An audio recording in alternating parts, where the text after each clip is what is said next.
Do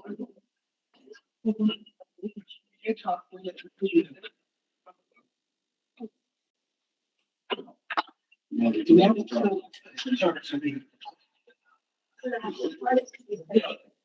morning, everyone. I have just a bit after 9 o'clock. It's honor everyone who shows up on time. Let's get started. Welcome to the NICS task force.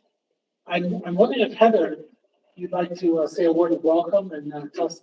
I should never mind. Say a word of welcome and just tell us a little bit about the space here.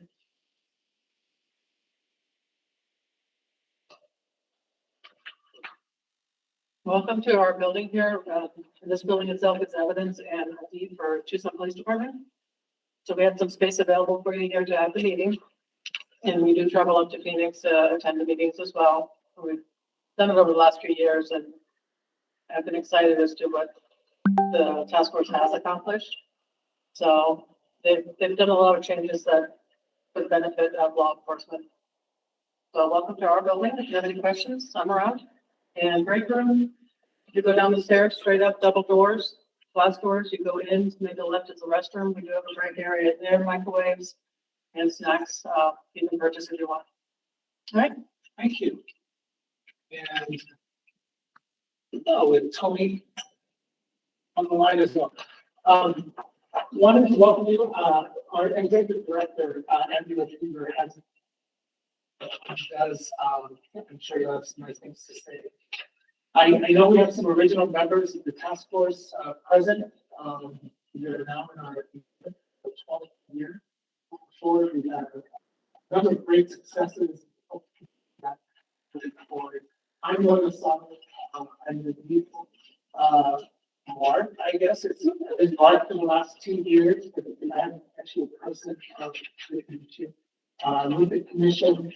Prior to that, I was with economic services, and before that, a bunch of nonprofits, national nonprofits, doing public health work.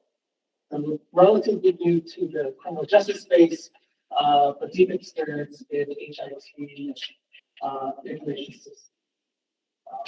Thank you. How many of you are from the Tucson area?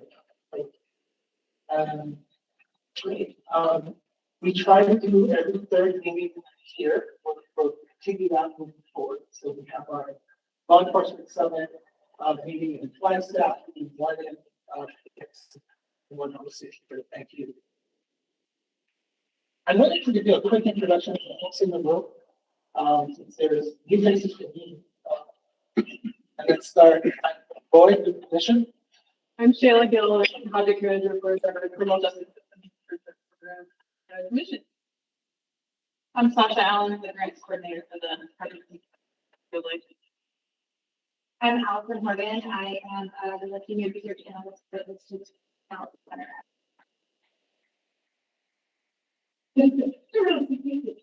Diane Bienhorn, I'm the court administration report. As a wellboard, as a supervisor, do some leads.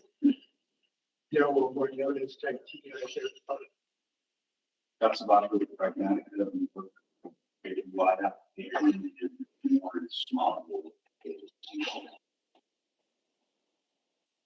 Sandra, Valencia, evidence. John Mooney, evidence tech signature. Amanda Bruno, the DD coordinator at Tucson Support, and I'm working with definitely on active firearms brand. Veronica Luna, DPS, manage the CPU system.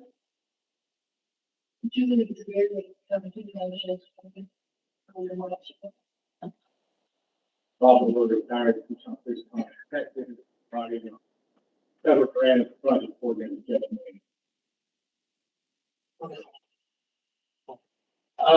We have a bunch of folks on the line. That tends to get kind of chaotic, but if you want to introduce yourself in the chat, we'll have that streaming as we go up. Again, let's get started. We have a full agenda today. We'll have some updates on this task force, some of our key projects that we've been tracking over the years. And then we'll spend a lot of time on mental health education, pickup orders, ensuring that private protesters do not get access to firearms. So, any questions on the agenda? Today? Any additions that we want to add here as well? Okay, let's get going. First up is AZ Point. We have Michelle on the line? Yeah. Okay. Michelle, would you like to start us off with the AZ Point update? Sure, Lloyd. So good morning, everybody. So for AZ Point, additional funding has been granted, and we are currently first working on updating user accounts. We are working for the law enforcement agencies to be able to export the user accounts that have been set up in AZ Point so you can run them through your local systems there, and then also be able to submit them back electronically, have a process that will allow them to be imported in and update those user accounts in AZ Point. This project just kicked off this week. More details will be coming and will be shared with team as the vendor that we have hired to work on this is working on the requirements for us and how the process will work. But we know that it's been an outstanding request from law enforcement. So just want to make you guys all aware that we are working on making that improvement to the system for you. Also for AZ Point, additional funding will be coming from our ACJC friends. So thank you, Lloyd. That will also be creating a new report for you, which would be a one-page report of information about the defendant to help you as you're trying to serve the defendant. Also, we're looking at a replacement for a dashboard so that you can have a one-click within the system to be able to see all your unserved cases. This work is ongoing. Again, it is waiting for the final funding to come through for development, but this is something that we will hopefully, if everything goes correctly, will be released no later than spring of 2024. So those are the big updates for AZ Point. Thank you, Michelle. Thank you. Yeah, we've secured some funding from our NICS grant federal partners. So we're funding out the rest of the for AZ Point. AZ Point 2.0 really addressed a lot of the issues that folks were having. We've been meeting as a users group over the last year. Speed was an issue. They really addressed that. We have a very robust search feature now that will allow people to filter out and get to the information that they need quicker. The communication from to NICS is now near real time, so that once orders have been served and are then actionable, instead of a batch processing, it's again near real time transition to NCIC. So if you remember before AZ Point, this is 2018, we were looking at about 50% of the orders of protection and injunctions against harassment not being served or being served, but within 22 days. So from the time the judge issued the order to when it became actionable was about 22 days. 50% of the orders are not being served at all.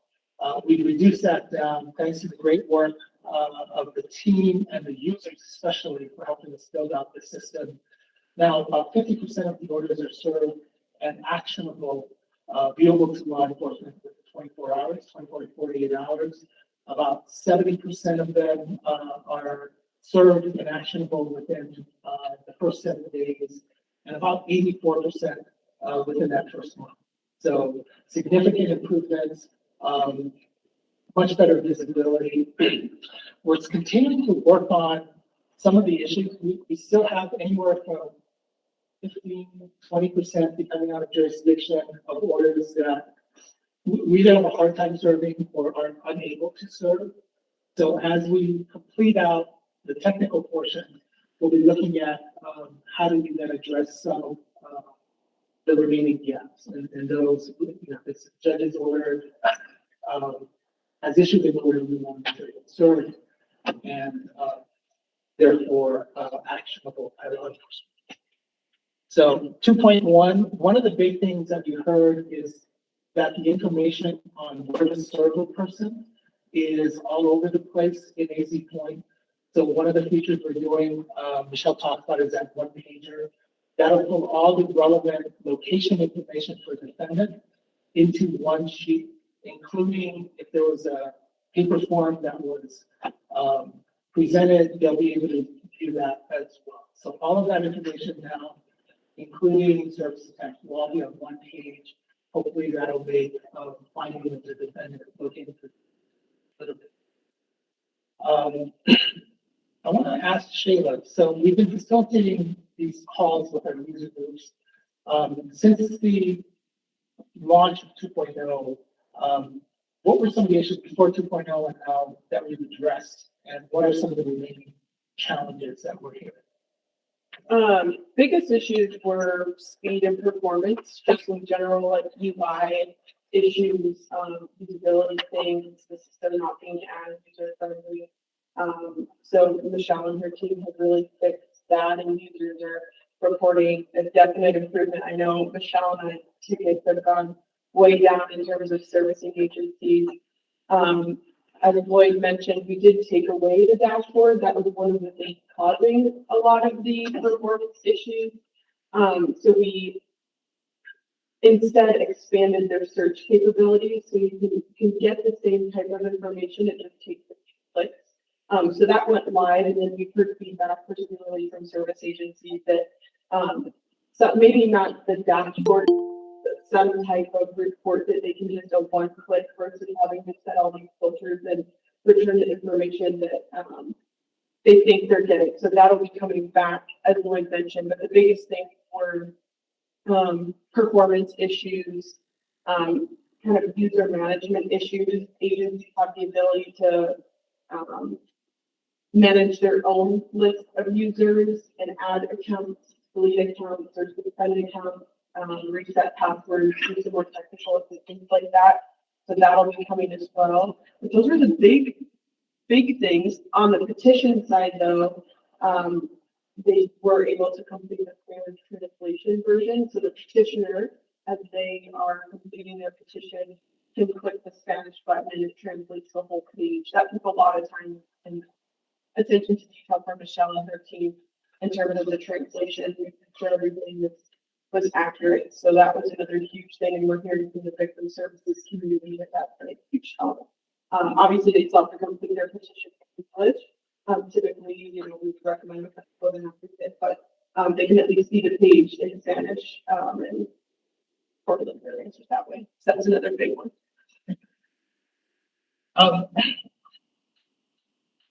So we have a regular working group that meets on AZ Point. I think some of you are participating in that working group. If you'd like to, if this is an area of focus for you, if you'd like to be more involved in the working group, please let Shayla or myself know, and we'll be happy to be a part of that.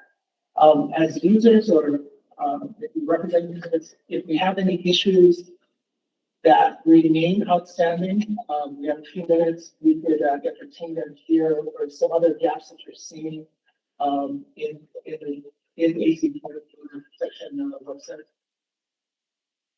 And if you're on the text, if you want to raise your hand, or if you want to enter it into the chat box, if you're on the Google Meet, we can include you in that way.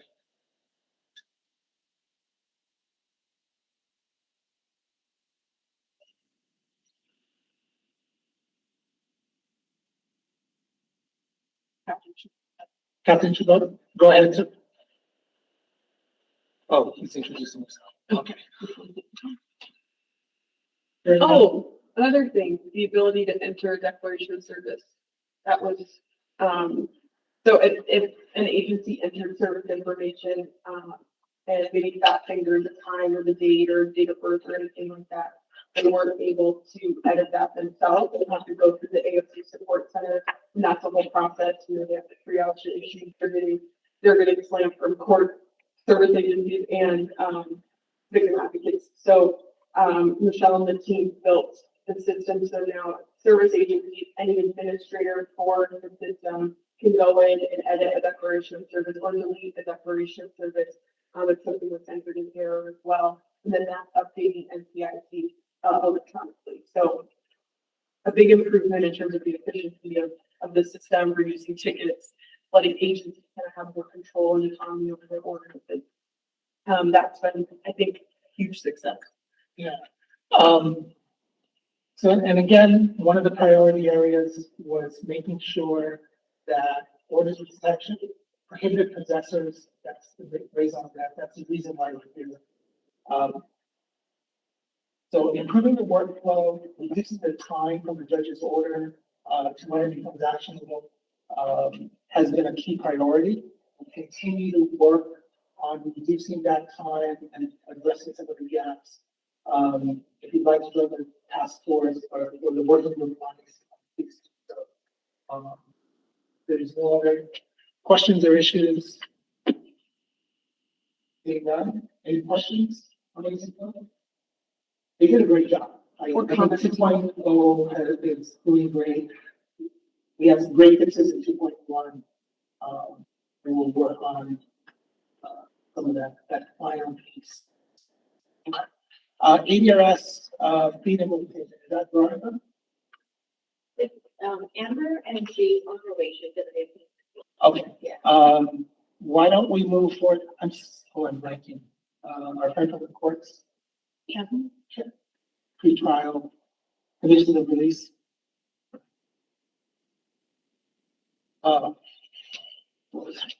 Suzanne? No, that's.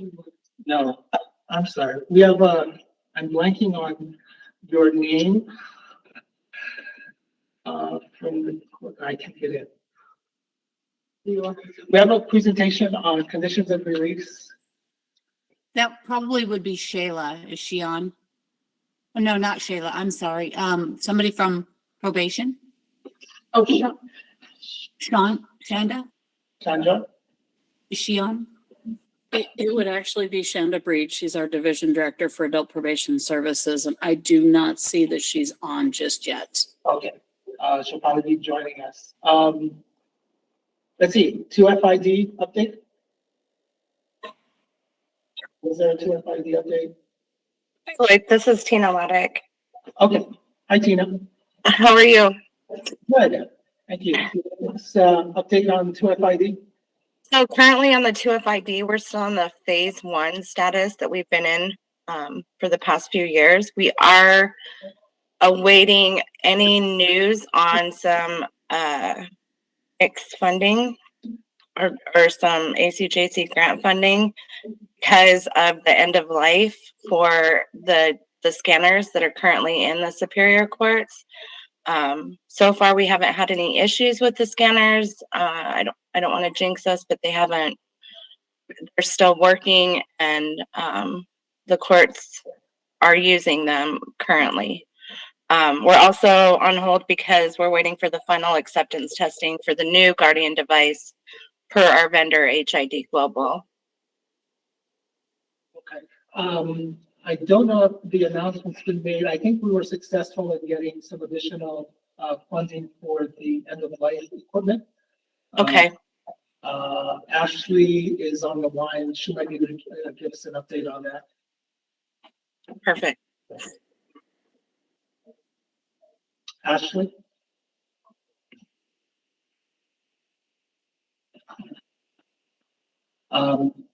I think, yeah, I think we were successful in getting some of the replacement for that.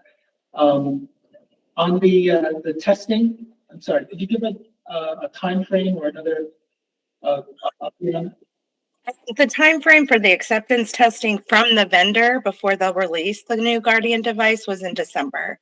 So we're waiting for that. So we're on hold from the vendor side as well. And then we'll regroup and create the work effort for the phase 2 and getting those deployed. Is there action items for the task force or areas that we need to build out a working group or additional support for you? I don't have any currently, but let me go back through and see if I can get anything for you, Lloyd, get any updates, and then we can we can regroup and have a meeting if that's okay. Okay, yeah, we could do that offline. Okay, perfect. Thank you for that. E-warrants, Suzanne, and I know we have some folks in the room as well, Scott.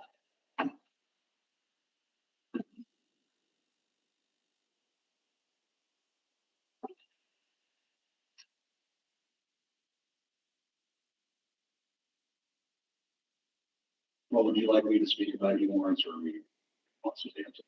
I mean, Suzanne's, yeah, I was going to defer to her and then get back her up.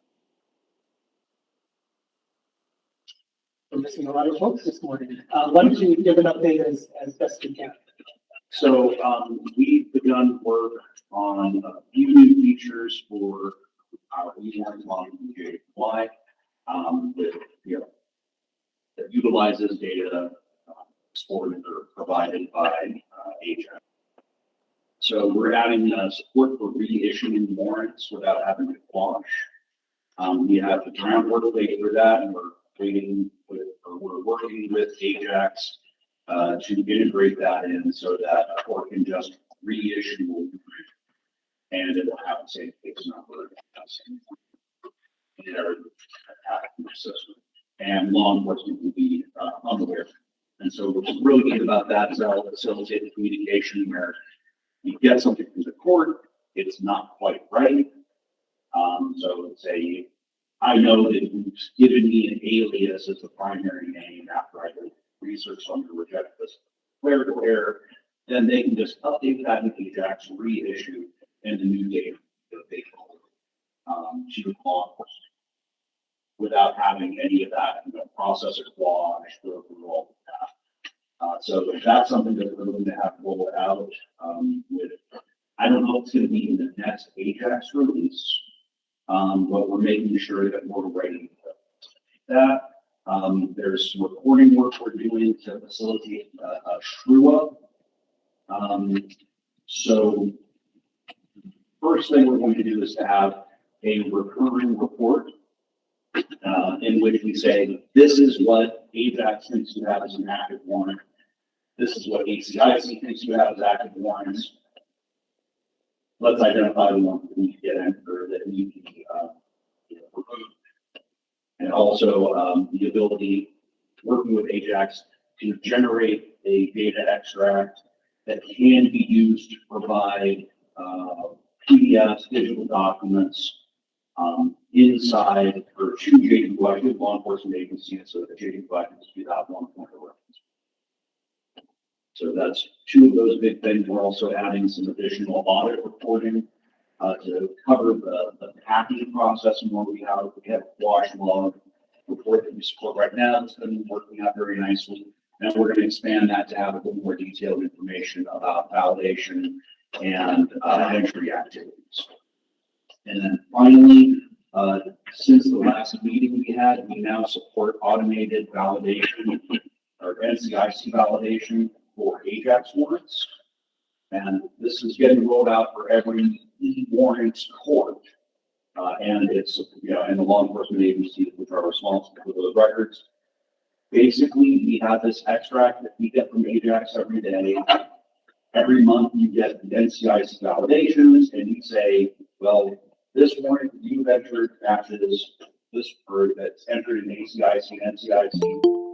That matches what is configured inside Ajax with a certain set of tolerances. And so this warrant is fine. You don't need to review it to make sure that we are to quash or clear or whatever.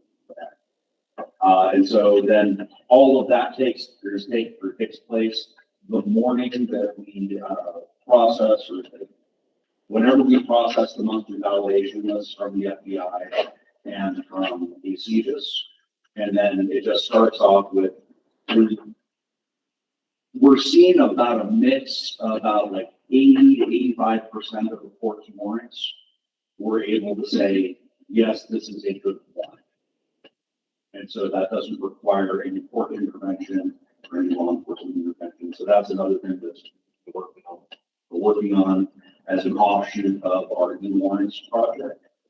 And so, you know, with e-warrants, we're seeing a hit rate of well over 90% of it's one-to-one mapping between ACIC and Ajax. And that's really great. For some of the older stuff, we're seeing it in the 50s to 70% range of things that we're able to identify and mark as valid. So that, did I miss anything?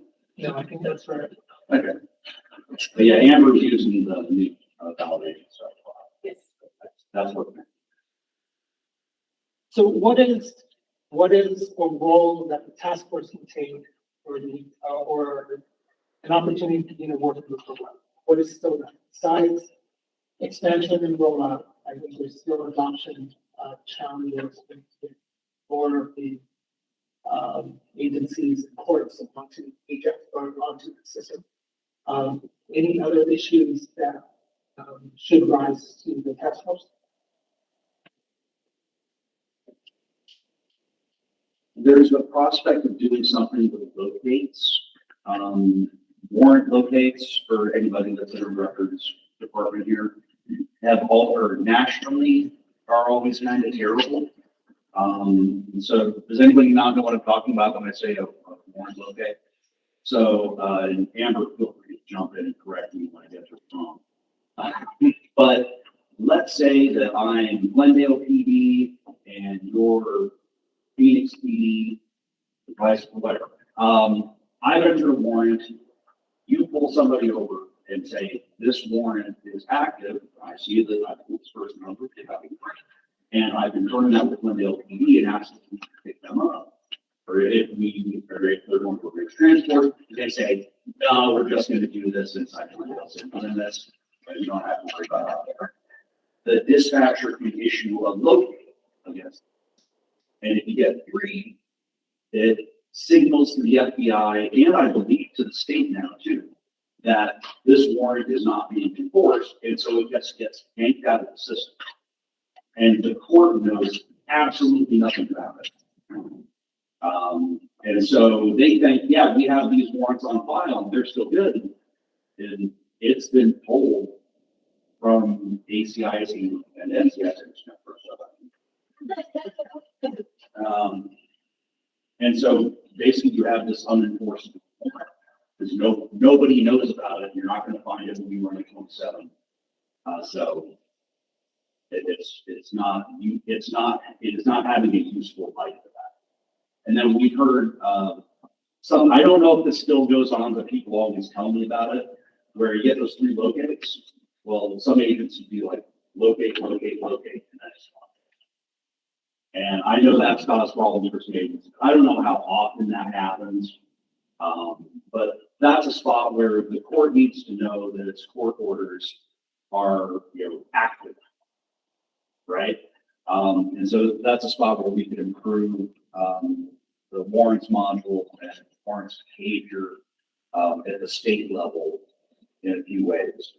We have some ideas for doing that, but that's a problem that expands beyond my application. Some of it's a training issue too, right? Yeah. So many years ago, I was a dispatcher, so if you do locate the warrant, there were times where they would say, hey, you know what? We got to reduce that because we had transport. So it's up to the entry agency that we have that warrant. Yeah. I'm not going to repeat that. So that's kind of a training issue. It would be nice if there was something like, hey, you know, look at this warrant. You don't actually hand over this that. It doesn't do that. I thought from my time in records and training, I thought the agency really places located on warrant if they were going to enforce it. Yes. Like if it's extra that. So I'm just saying that they're just going to place it located within the concept as opposed to. Right, so that's the thing we're on saying it's probably a training issue that they should have.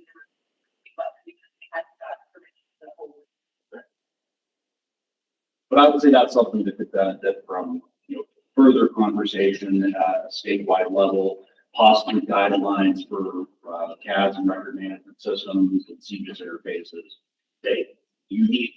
This needs to be part of the standard training curriculum that people actually get, or this language needs to be placed in your app. I don't know, I'm just throwing some ideas out, but that's, to me, that's one of the bigger problems remaining, for just dealing with warrants, because it creates uncertainty.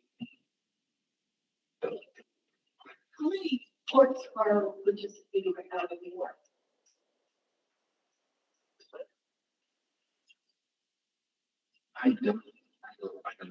Question was how many courts participating in e-warrants? Suzanne, did Suzanne join us? No, okay. We can find that out. Yeah, I can look that up for you. I want to say 15, but I think that's a little high Specifically to Maricopa County or no? in all of the. And so for sheriffs, we have, Mojave County, Apache County, Mojave County, Yavapai County,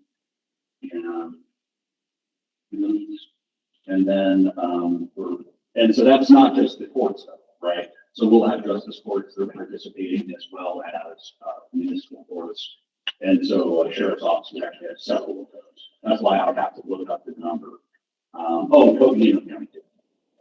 Now, Maricopa County actually does use that warrant interface, but they're not.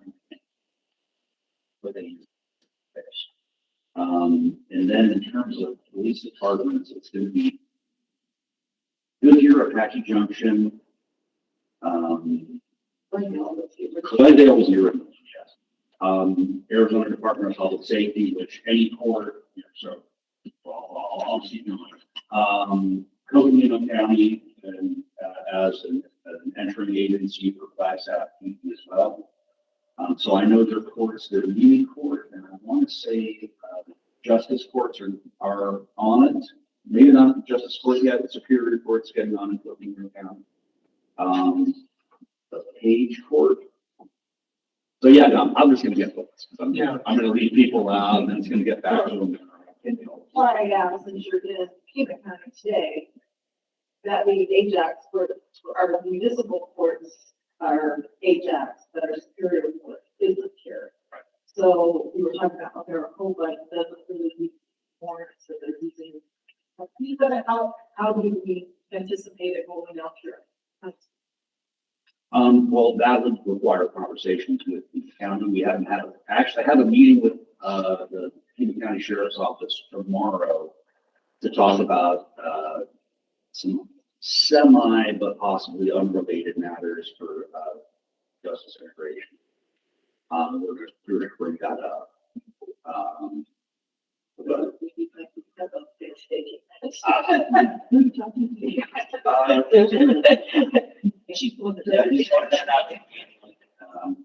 he's heading out to Maricopa County tomorrow. Talk about DOC.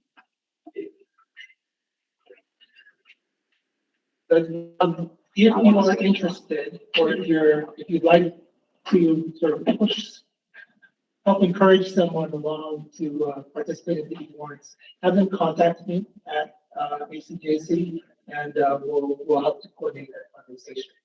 It's a good system. It helps, again, increases visibility. So and we help support the development. So if you are interested, or if you think particular agencies, let me know. And we'll They do all our heavy lifting work for the court. So it's, not to be a stick of the mud here, but I'm pretty much like the system the way it is right now. We got hold up over it, and it's been in place for a long time. I'm really comfortable with it, and really all of the everything just makes me seriously.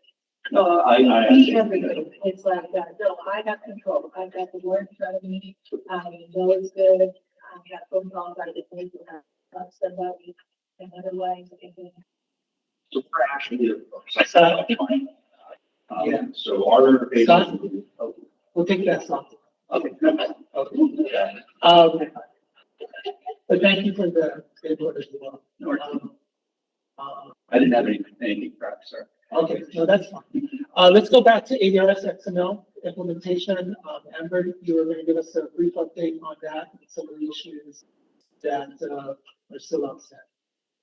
So, I've been working with Shayla very closely. Thank you for bringing it up, Jim. testing with, remind me, we're testing with the right now and, Volcano. So, we've got the integration all fixed between our agencies. And we're just doing the final testing acceptance. So basically what ADRS is, there's two forms of ADRS. There's ADRS Web and ADRS XML. ADRS Web is an EPS owned system and it's maintained by EPS where you can go in and modify your arrest record, do all your dispositions, guilty case dismissed, not filed, not referred, whatever. And XML is a program that your agency or your contractor can create a path in to talk to ADRS and it goes straight from your record management system. So that if you're inside of, say, your, if you're at the court and you are in Ajax, you're probably already using it, but you're getting Carpel or any of those other things. You tell your computer system what the outcome is to the case or that you're adding charges and that sends a message to ADRS instantly. And then ADRS picks it up and puts it into the national estate database rap sheets instantly. So it's real time feeding of rap sheets. So we love it. It's also the way that we're going to go paperless in the next few years. So kind of where we are is we're finalizing those two counties, and so far we're liking what we're seeing coming from Cargill. Mojave County, so we primarily work with counties in the UK just because the interfaces are developed and a lot of our county insurance offices are using that system, but Mojave County uses a different vendor. So Boyd has authorized some funding so that we can develop that interface with their vendor in hopes that they can electronically submit the same information. So the work on the interface development for Mojave has begun. We're not quite to the ARS testing point yet, but that's funding for the county for systems improvement since they don't have the UK.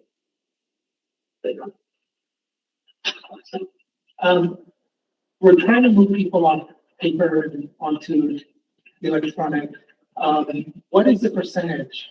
Do you have a rough idea of where we are today as far as the amount of work we still need to shift away from paper? 50% of it, basically, we're getting around 250,000 dispositions a year, and about 100,000 of those are on paper.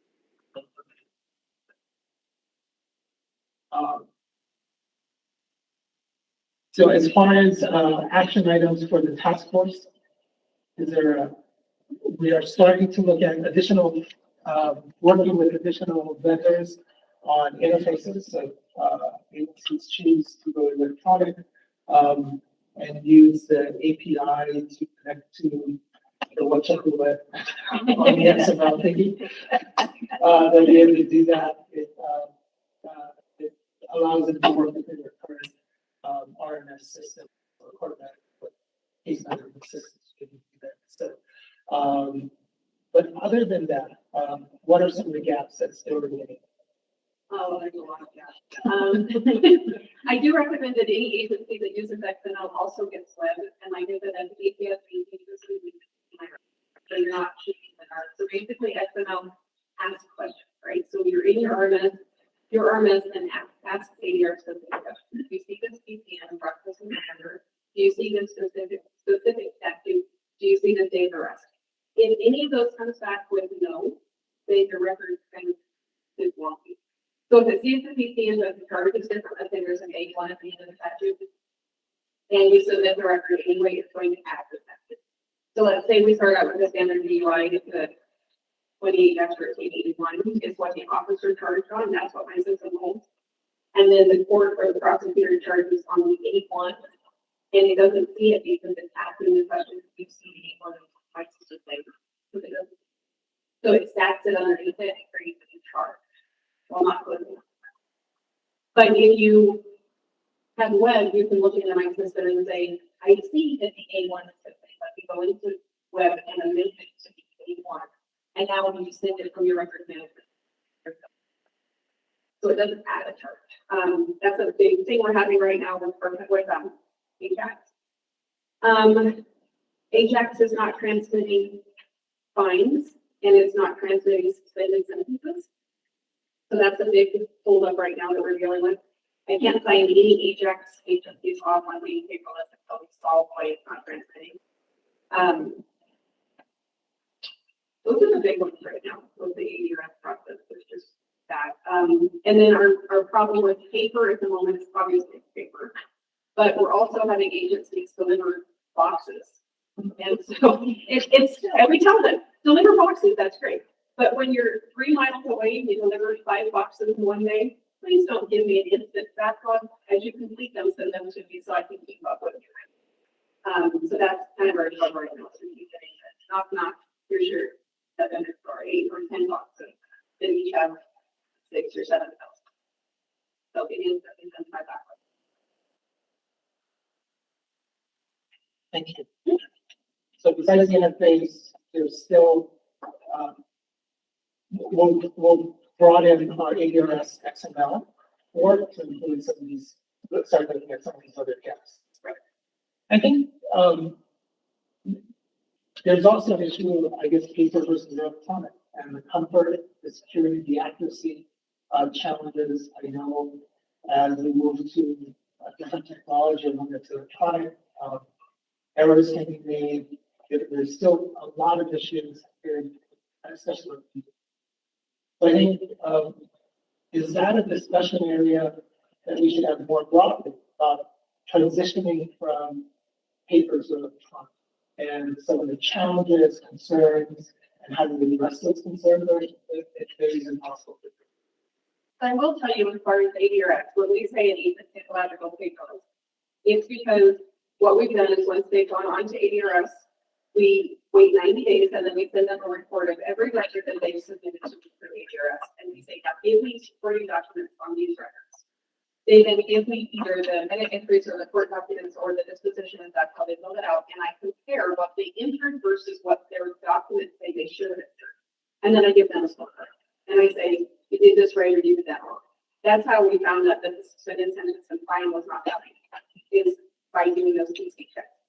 So if I'm saying that you're okay to turn off and stop sending us paper, it's because you passed an audit and I'm comfortable in what you're doing. But I will follow up every 3 years and say, with your turnover and your new employees, are you continuing training and are they still doing your rights? So nobody's just going to be, good luck, day one. Hope you do this. And I am posting, starting in January, I'm posting an ADRS once a month. There's going to be at the same time as we every third Thursday from 9 to or from 10 to 11. There's an online where you can get on. You can ask me any ADRS questions you have, or if you just start on your system and I can show you how to use it. Because so many people are having the same questions when you turn on the system that you may not have the question today, but you might get. So you can just jump on there, get those meeting advice for me. The link's always the same. You can just get on and say, hey, I got this question, or I ran into this, or did this, and I wasn't expecting it, so that we can help you through it. Thank you. Any other questions or comments on ADRS? Raise your hand if you're joining us online or added it to the text or in the room. The other thing I should state is if you're on ADRS web, it's free. No fee at all for your agent. Great. I saw Shonda join us. Thank you. Shonda will head to you next on pretrial conditions of release. There's been a lot of work done. A lot of thought went into capturing and making visible, the condition, pretrial conditions for supervised and unsupervised. COVID happened, that slowed down some of the work. We did have an opportunity through probation to start to capture some conditions of release statewide for supervised. And we were able to fund that work moving forward. It doesn't resolve some of the larger questions around pretrial conditions of release, but it gives us a path forward on one portion of it. So, Shonda, do you want to, let me hand it over to you. Do you have slides that we? Yes, I do. Thanks, Lloyd. I'm going to share my screen now. Great. Okay. Can you see my screen? Yes, it's coming. Can you clear that dialog box? Can you? Yeah, just say got it. Oh, okay. Yeah. Okay. Okay, great. And just thank you first for allowing us to present. It is my team's first time presenting on this topic here. But just some disclaimers. I'm the very high level programmatic person in on this, but I do have some folks who are working on this project, our team members here, Michelle and Christy, please just add in to jump in anytime, and then I'm sure they can help with some of the questions that you may have. And also we can't hear too well online. So if you have any questions, Lloyd, help pipe up. I can hear you very well. So you may have to repeat some of those questions to us. So again, this is the update on conditions of the release efforts. And this is hitting on your NICS action chart for category 2, priorities 2.4 and 2.5. It also hits on 2.6 and 2.7. So just giving you some current status context, okay?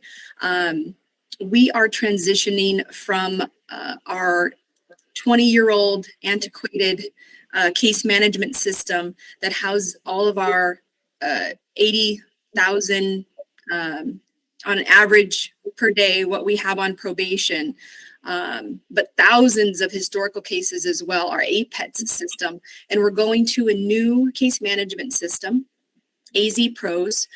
We did sign a contract with Tyler Technologies last year, and it's not their court enterprise system, but it's their supervision enterprise system. We're actually one of the first states who are using their supervision portion of their enterprise case management system. So we've been, eyeballs deep in that whole process. But part of that is we are going to have a newly developed pretrial portion, and also eventually the juvenile probation side, and maybe even detention. They're talking about dependency in there. Just don't know how that's going to pan out. So it's a huge project, okay? But we wanted to capitalize on this new system. And just hoping for the best with it being a web-based system, and their promises of being able to integrate with, all of our stakeholders and partners in the criminal justice system. We're set to go live on one track. We have about 6 tracks with different counties in each track. We're set to go live for the first track this spring of 2024. Also currently just wanting you to know that with this, we currently have a very weak pretrial system, okay? So what's being collected right now in APETS is very minimal data, okay? It's just maybe that person is on pretrial, and he maybe hears the pretrial, release conditions, but it's not shared with anyone, with exception of the pretrial officers or staff that may be working the case. But part of the problem is that all the counties are different when it comes to resources with pretrial, who actually does any pretrial PSAs, who actually does any monitoring or, holds them accountable, if you will. And so because of our new CMS system, we're hoping to also strengthen the pretrial system within our new system, right?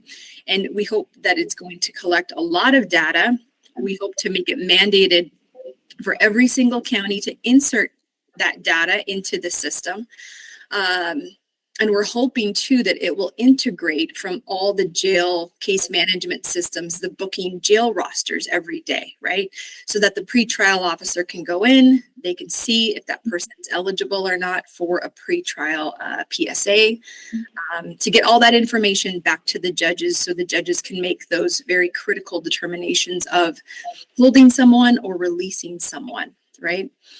The third issue currently is that we do not have standardized release conditions. So all the counties are very different in what they order for release conditions.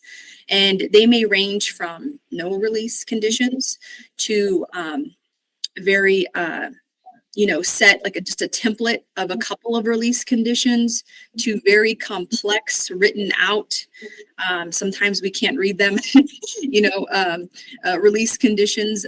They may include electronic monitoring or, to stay away from a certain person.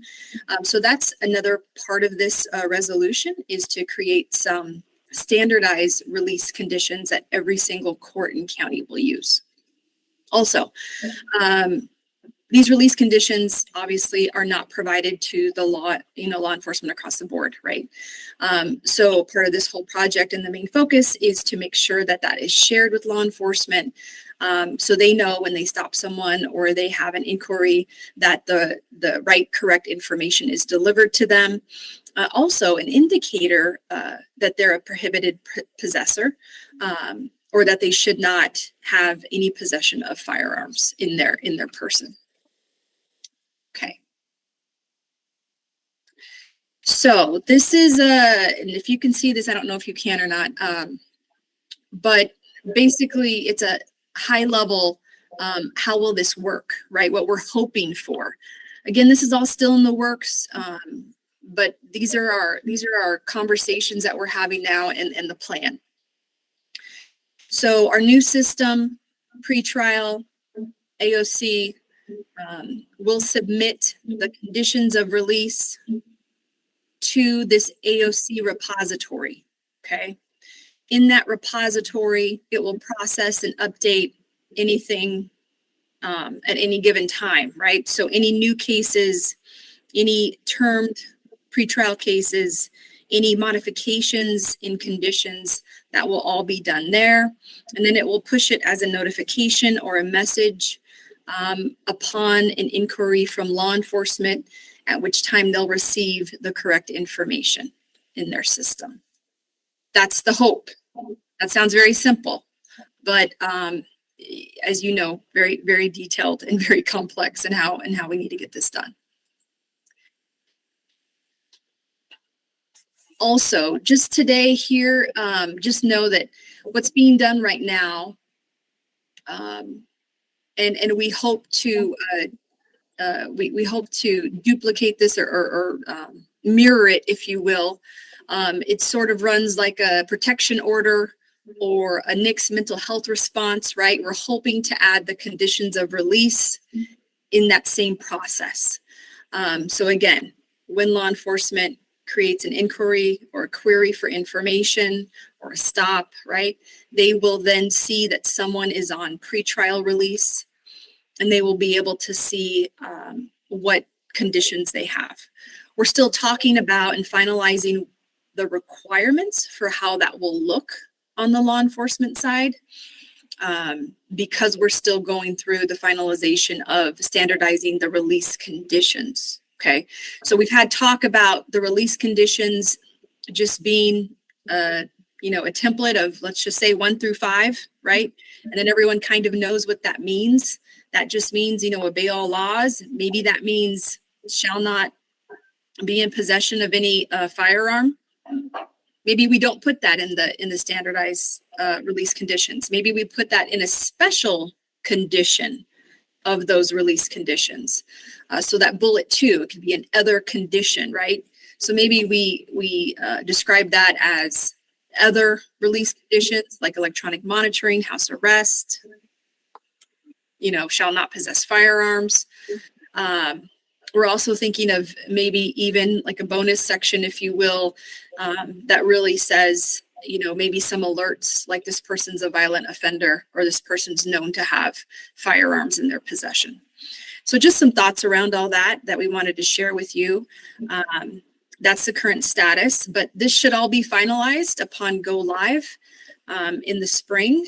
So we are frantically and diligently working on all of these things. And Lloyd, what questions do you have for me? Questions from the field? I have one question. How was that information shared with law enforcement? Sure. So, and Michelle can probably help out just a little bit more, but when let's say they stop someone, right? for running a red light or something like that, and they pull their name up.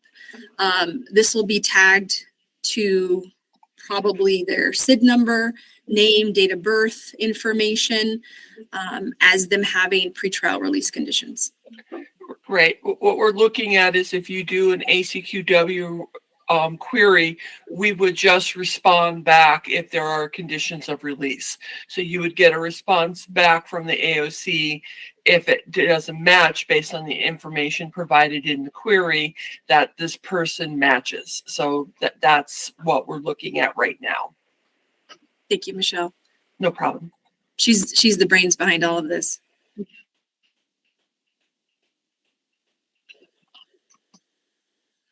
Other questions? Well, you said it would indicate that it has, a pretrial or conditions of release, but would it indicate what kind of, conditions of release? I mean, would it indicate if it was a prohibiting factor for guns?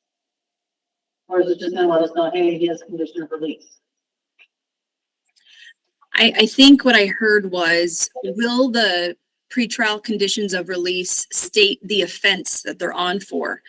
And usually, no.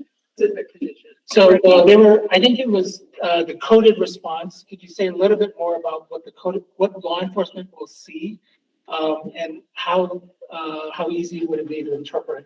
And maybe Melanie, you've been a part of these conversations. I have not. Have not? I don't know who actually is working on it. Okay. Not any of the three of us. We'll remedy that. Okay. We had I need to know because yeah. you're talking about going live in the spring. And our message switch vendor. Right. We did, I will wrap back around with you. We had conversations about this, but maybe not to the point where we are ready to go. And I just want to add in here that AOC is getting ready to send to DPS the proposal for this as we've been working with the probation department. Again, the issue we have today is there is not standardized conditions of release. Everybody has a different order with different conditions. So what we were proposing is whatever conditions the court sets would be the conditions that would come back in the message. And this is an FYI, Lori, when an agency runs an ATQW, they will get a hit on records that are in the NCIC supervisor release file. Right. And it does list the conditions for release, but, as the woman was saying, that the consistency of the agencies that enter is not, It's all over. yeah, it's all over the place. So some counties do enter, some counties don't. And then the agencies that do enter, I don't think that they do too well of a job validating those records and making sure that those are still valid and complete. So there's definitely some discussions that probably needs to happen. So I know they're working to standardize that so that they can have consistency on the message and what that would look like, what those codes would. So there isn't a lot of interpretation that law enforcement needs to do. It's very clear what's being violated and communicated. I will take responsibility for not ensuring good communication to DPS, so my apologies on that. We'll make sure that as the Michelle's and the DPS folks are talking to each other and coordinating well. So One more question. Yeah. For conditions of release, is it gonna report all of the conditions of release regardless of the severity of the case, anywhere from misdemeanor to felony? Or is it just gonna be on felony charges or if they're unsupervised? there's a question on the conditions. Did you hear that, Shonda? I did hear that question. Yes, I did hear that question. And that is, that's a great question. Really pretrial services and the funding and the resources are around those felony offenses. With time and with more funding, and we're asking for more resources now. We're hoping that all misdemeanors and felonies can be involved in this. But many of the courts are cutting off, the misdemeanor offenses, maybe with exception of DV and DUI. So that's already kind of been done right now. And until we get more resources, we can probably expand that. But that's a good question. And someone else tapped in on, the fact that it was inconsistent with, who was putting into the system and what exactly was being placed into the system. And that's part of our concern. We just don't want a whole bunch of incorrect information in the system, right? So with this tap into our repository and hitting on all the changes that we're making in our system, that should help resolve that by taking off someone if they're off pretrial, right? Because we don't want them in the system forever as having pretrial release conditions. We see that often. We'll have someone that's placed on probation and, we'll see, back 5 years ago that there was something that was added as pretrial release conditions and it's still there. So hopefully this can help clean up some of that and keep it very current and correct. I have a question. Right. So is the intent of this that it gives information to law enforcement in order to effect an arrest? It's so they know what's going on, right? Someone may be arrested and charged, and then what? Are they on house arrest right now? Are they not supposed to be with the person that's in the car with them, their victim? Are they, supposed to be on electronic monitoring? And I don't know why I see this ankle bracelet on them, but what's going on? Oh, and then here's a pretrial officer's name. Let me just contact them and make sure everything's good and maybe that they're supposed to be out, or let them know too that I just rearrested them. I think that would help maybe delineate some of the, it's like, sure, they can trespass them for going back to Target after free shoplifting is there, but to not be out the dark, things like that, I don't know that. Are we putting law enforcement in a position of being a probation or a pretrial officer at that? You're right. And we do not want to do that. We just want to give enough information. And that's why we're looking at with the release conditions, not giving them everything, right? But just saying they're on some type of release condition. And here are some special ones with including, maybe that they're a prohibited possessor or that they're not supposed to have firearms.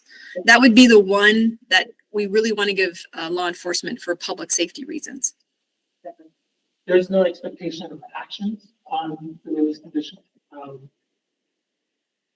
No, that's not, it's really disability and in particular, about function. If there's a lesson to be learned from when we did the mental health indicators, is it kind of offset the balance out in the field a little bit because they didn't know what they were supposed to do with this new information. And some of it was a training issue, but maybe that's a lesson learned that we can apply with this. That if we're going to start providing additional information, making it something that is clearly informationable, it doesn't require action on their part. We got a lot of feedback from local law enforcement when we have this message. What does it mean? When it really was nothing more than an FYI. That's a really good point, though. I'm glad you brought that up because that will help put things in perspective. That's why we were asked at one point in time, let's everyone that's on probation, let's put some type of indicator on there. And it was like, well, we don't want law enforcement to be a probation officer, right? And everyone doesn't need to be treated like they're different, just because they're on probation, right? They're still out in the community. They're still, they shouldn't be treated differently necessarily unless there's something that law enforcement needs to know for their safety. Currently, there's hits on sex offenders, right? And those who are like foreign born, those who are on intensive probation. So we didn't want that, but I think that's a really good point that I'll take back to the team.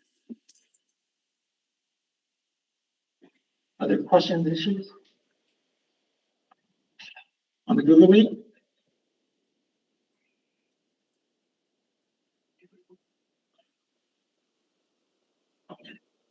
Thank you, Shonda.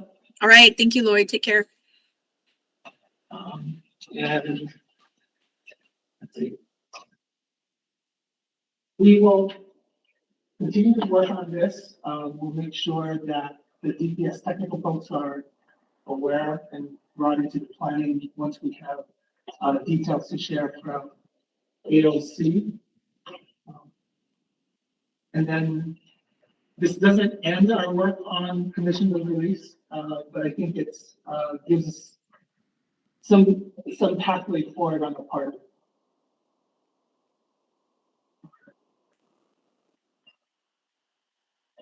Now, priority 5, mental health. This is a big portion of the day.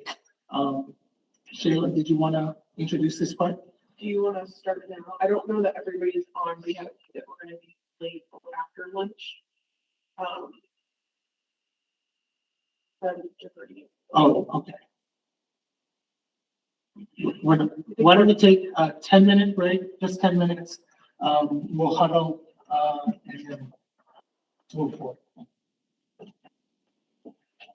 I thought you had the presentation before.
You know, my day started really, really early, so this is why I thought we were having lunch at 10:30.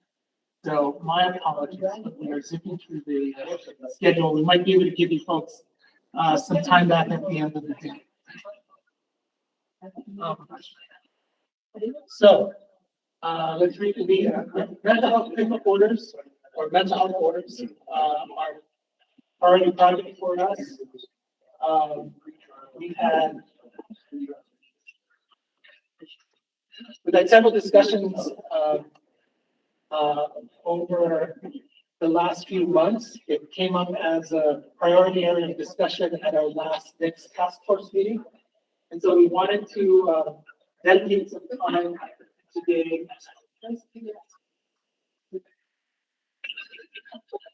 So we wanted to dedicate some time today to do a little bit more, a deeper dive into mental health, prohibitions, mental health pickup orders. This was a priority topic for us with the task force. And so we wanted to, one, do an overview, get some clarity on the current state. We have a number of presentations that will talk about what's happening now, give some background on the issue.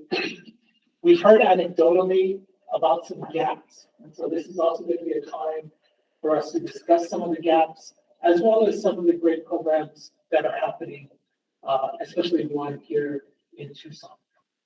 So let me hand it over to Shayla. Again, my apologies on the agenda timing. We are a little bit advanced in the agenda. We'll probably end up breaking a little early today, but I think the next few hours are going to be very important as we dive into mental health orders. So I can have your attention as we move forward. So Shayla. Thank you. And I guess my job here is to just really frame the conversation. I'm not the subject matter expert. I have kind of a panel of people behind me that will be giving more detail about some state and local efforts, things that are happening in the community. But my job here is just, I think, to frame the conversation and kind of get everyone in alignment in terms of when we talk about mental health pickup orders or Title 36, what we are talking about. So here we go. I'm just going to provide the legal framework, kind of outline the Title 36 statute, walk through the processes, and then how that pertains to NICS and firearms prohibition. So first, when we're talking about mental health pickup orders or Title 36, we're referring to Title 36, Chapter 5 of the ARS Code. When we're talking about this, we're talking specifically about the involuntary process of evaluation, care, or treatment of someone with an alleged mental health disorder. So to be involuntarily committed in Arizona, an individual must meet specific criteria, right? So the court has to find evidence that as a result of a mental disorder, the person is either a danger to themselves, a danger to others, persistent or acutely disabled, or gravely disabled.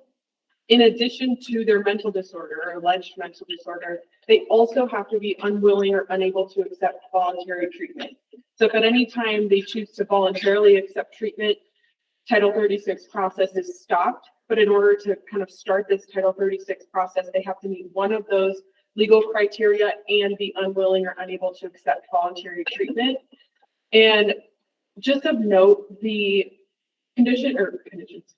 court-ordered treatment or court-ordered evaluation process, specifically as it relates to Title 36, is only for those with an alleged mental disorder. So it's not for substance use disorders, intellectual disabilities, antisocial personality disorders, anything like that, unless there's an underlying mental disorder. So just something to be, I guess, familiar with. Any questions on the kind of authorizing statute? The Title 36 statute also provides specific definitions of each of those criteria. I can send those out if that's of interest, but in the interest of time and just wanting to set the stage here, I did include those, but happy to afterwards if needed. I think the voluntary piece is important. So they even though they're presented with some of these symptoms, if they voluntarily join into or participate in their treatment, they are not considered a prohibited possessor. Correct. In Arizona, we have two types of processes. There's both a non-emergency use and an emergency use. The only real difference here is just the level of urgency needed and the initiation process. I'm going to go through a flow chart on the next slide, but just wanted to recognize that Arizona is one of the states that allows for emergency Title 36 processes. Not all states have that. There's the non-emergency side versus if someone's in immediate danger to themselves or others, they can be emergency admitted on an emergency basis. If they're unwilling or even unable to commit voluntarily. I stole this flow chart from, go ahead. Were you gonna say something? Oh. I stole this flow chart from some attorneys that I thought really laid the groundwork for the processes. I think it seems overwhelming, but if you walk through it, it's fairly simple. Of course, each county does things a little differently and everything's nuanced, in different jurisdictions. For the non-emergency process, we'll start here at the top. There has to be an application for evaluation. So any responsible adult, is what the statute says, can submit an application for someone to receive court-ordered evaluation. Once the application is submitted, there's a pre-petition screening within 48 hours of that application being submitted. So screening agency, typically a behavioral health agency, will do this pre-petition screening. They'll confirm, gather the facts, gather that the statute is being met or those legal criteria are being met, and then file the actual petition for the evaluation. So once that pre-petition screening is completed, they're filed for the court-ordered evaluation. Then the court reviews that petition, makes a determination on if the evaluation is actually needed. Once the evaluation is specified, there's a petition for the court-ordered treatment. And then obviously at the very end of the process, we have a hearing with a judge that has to be held within 6 business days from the time that that petition is filed. Once the judge, big important part here, once the judge makes a determination that a person should be ordered to court-ordered treatment, this part of the process, they immediately become a prohibited possessor indefinitely. Similar process being followed on the emergency side, just as previously noted. It's only in situations where the person is an immediate danger to themselves or others. So typically law enforcement or a family or friend can just complete that application, transport them to a facility, and then the facility also does the admission and the petition for the court-ordered evaluation. Once they get to this part of the process, everything is the same, right? We go through the order, then we get evaluated by 2 physicians within 72 hours. The petition for, the physicians are looking to confirm if the factual basis exists for court-ordered treatment. Once that's confirmed, then they see the judge within 6 days, and the judge ultimately in the court make that determination. That's a really high level overview. Again, it's very nuanced and it depends on jurisdiction. But just like I said, to kind of set the stage and set the tone of the conversation, just wanted to walk you guys through what that process typically looks like for someone who is going through this court-ordered evaluation or treatment process. And then finally, as soon, like I mentioned earlier, as soon as that judge orders the person to court-ordered treatment, they become a prohibited possessor, link the statute there. Once that's gone through the system, AOC is sending that required information to DPS and NICS. Once it's in NCIC or NICS, there's the national visibility of the firearms prohibitions. But the big thing, and Lloyd mentioned it earlier, big takeaway, particularly, as it relates to this group, if the person at any time chooses to go into voluntary treatment, the Title 36 process stops and those firearm prohibitions don't go into effect, right? So you can have the same person with the same mental health indicators or mental health behaviors, 2 of the same people. One is involuntary, one is voluntary, but they're displaying the same exact medical indicators, I guess. One is a prohibited possessor, one is not, just the nature of the voluntary versus involuntary, process, I suppose. Does anyone have any questions?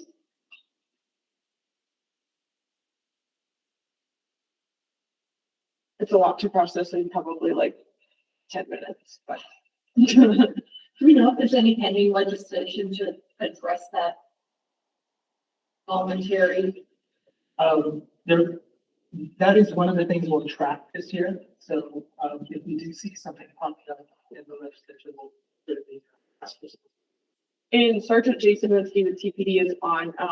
He is much more well versed in this area. He has a portion of this presentation at the end. But Sergeant Winsky, if you're on, I don't know if you've been tracking any legislation. I know there was some a year or two ago. Hi, everyone. Jason Winsky here. Sorry, I wanted to be there in person, but I got stuck with mandatory training today. There is a ton of legislation out there being considered for the session next year. I don't know if any of it specifically targets this gap or this problem around the voluntary versus involuntary issues, but there's a lot of talk about substance eliminating people from Title 36, and there's a lot of talk about transportation of the patients between facilities.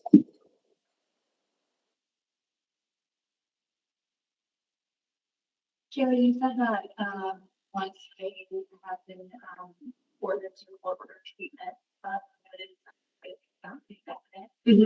is that like once they complete order treatment, it's like automatic or it's forever? Until they motion the court to have it lifted. Thank you. You can ask you the director. Thank you. I do have a question. So when they become a prohibited possessor, and there are firearms in the house, what happens then? How is that communicated? Does ATF notify someone address that for my benefit? I've heard that they ordered them to be surrendered, but I don't know if they sent it something to pick them. And I don't know if they tried to pick up the bus. Jason, do you know? Does your team do any pickup? Yeah, in theory, the person should surrender them or give them to a relative to get them out of the house. But the enforcement mechanism of that is spotty at best. You start getting into like search warrants and all those things.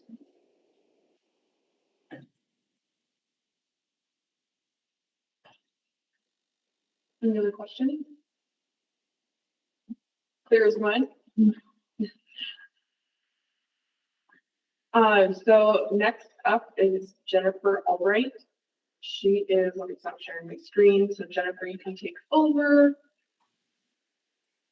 She is the director of forensic psychology at the forensic science and psychology at the Arizona Supreme Court. So she's going to kind of give us an update on some national efforts around the country reviewing this information, as well as maybe some local efforts or how Arizona is implementing or could implement some of those strategies. So Jennifer, I'll turn it over. Thank you, Jennifer. Yeah, thank you. Can you guys hear me okay? Yes. Okay, great. The Administrative Office of Courts last year started a new division in its court services area called the Center for Forensic Science and Psychology. And really what we're just trying to do is just kind of create a centralized place where some of the topics around forensic science and, admission of evidence and stuff, training like that for judges go forward. But at the same time, the other side of that is, keeping up on what's going on at mental health and law. Forensic psychology, covers a lot of areas, but that's one of the areas. Also, people's perceptions, jurors' perceptions, judges' perceptions, attorneys' perceptions about various things going on and how that influence how trials move forward, or how to deal with various things that kind of are happening in our courts or being legislated for us. So as I think your chair talked about, you're at one of the prior meetings, this issue of civil commitment processes has come up because there's a lot of push-pull right now around the country about kind of the civil commitment process. And Arizona has seen some changes occur, some positive, some messy, and we see a lot of stuff happening across the country. So I thought I would share with you just some things to keep a lookout for as the nation sort of looks at, this topic. So that's kind of what I'm here to do. And then I can take any questions as well. So over the last 3 years, there's been some national level reports, government reports. SAMHSA's had a report. The National Center for State Courts just did a large report about courts and mental health and things that can be done to hopefully improve processes. Because as we all know, right, the courts are where we deal a lot with mental health, and that is a huge kind of situation we're facing with folks in jails and the folks coming before us in our court cases. And so kind of all of these groups have come around to say that kind of the same thing, right? In the 60s, 70s, and 80s, we saw a lot of changes around civil commitment, so involuntary commitment based on mental health. We saw a big switch from the mindset of the state and government's responsibility to look after its citizens and take care of its citizens and commit folks for their own good, to the balance of that is when people have significant mental health issues or grave disability, to protect the public, which is police power. And we saw a big shift occur over the last couple of decades from looking after the individual, right? So kind of that parents patriae, the kind of way we look at kids and juvenile matters we did with mental health. Now we've shifted to more police power, public safety with regard to that. And as that pendulum has swung more and more to that end of things, now there's getting to be some resistance with regard to that. And so that's one issue that has arisen. And another issue that has arisen is that, right, we did deinstitutionalization in the 60s and 70s, and that was supposed to be filled with a community funding for and resources for, and a lot of community assistance and treatment for those suffering from mental health issues. And that never surfaced, right? And so we see societal issues, we see issues tied to criminal justice and the criminal justice system having to deal with those a lot. And it's kind of a dichotomy in a lot of places of you put people in a state hospital or you have nothing. And some states over the last 20 years have brought in more outpatient treatment to try to fill that gap, but there's still bed and funding issues. There's whether that treatment exists in different parts within any given state and any given jurisdiction. And then that's still not enough. There's still big gaps. So all this is boiled down to that courts, because we're the ones that have to deal with a lot of this, right, should develop multiple court options to kind of fill that gap. What can we do? What can we build in order to fill those gaps? And what do we have and what is working and what's not working? And a huge push for us to kind of pick up that outpatient treatment for court-ordered treatment, which Arizona has done for a very long time. That's been a huge part of what we do, and so we are already there.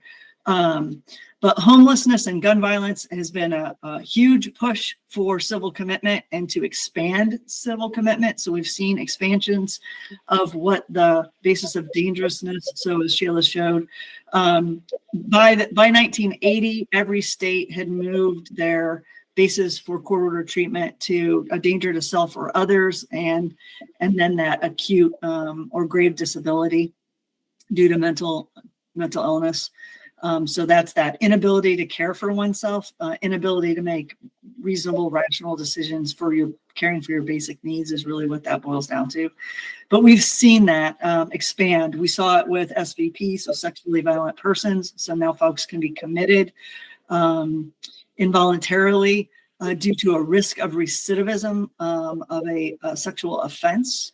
And now we're seeing some states, many states for a long time have said if you commit a serious criminal offense, that you can be involuntary committed. for a much longer period of time in a much different setting. Sometimes in some states it's state hospitals, some are it's other secure behavioral health centers. So incarceration of the individual, but at someplace other than a state hospital, and obviously someplace other than a jail or a prison. And there's more and more talk for now of expanding involuntary commitment for any potential for recidivism. And you all know, right? We often have folks who, especially on low-level offenses, right, come in and come out, come in and come out, and it's almost always due to their mental health issues. But the risk to the public when there's a serious offense is really pushing the definition of dangerousness. And I will talk about a change that will go into effect in January here in Arizona. That has we've picked up on that trend here as well. So some of the reasons why states are now looking at, or you're seeing changes in civil commitment proceedings and processes, is the evidence between mental illness and violence. So the correlation that someone with a mental illness will be violent is slight. There is very little of the research that has been done to show that there's any correlation between those two. The percentage is very, very slight of those two things occurring together. But we live with a lot of myths. A lot of people think that a person who has a diagnosis of schizophrenia is always going to be violent. And I've worked with people who are diagnosed with schizophrenia, and I would never have known it had they not disclosed it. So it has a continuum, right? And so we kind of have some myths that have been built based on, high-profile cases and very terrible incidents that happened around the country over time. Those make the news, those make the forefront, and we don't hear the rest of it. So there is in a lot of states there's a binary. It's forced inpatient treatment, confinement, or nothing. Like there's nothing in between. So a lot of states are really looking at their civil commitment proceedings and processes because they have nothing. And even those of us like Arizona states who have something that's in between those, like outpatient treatment, under court order treatment, being able to do it least restrictive means, and outpatient, there's still a lot of gaps along that way. And then obviously we all know that there's a lot of lack of beds and funding. So states are looking at their processes. There was a national recommendation that states look at their civil commitment processes from all those groups I mentioned at the beginning. And so a lot of states are stepping up.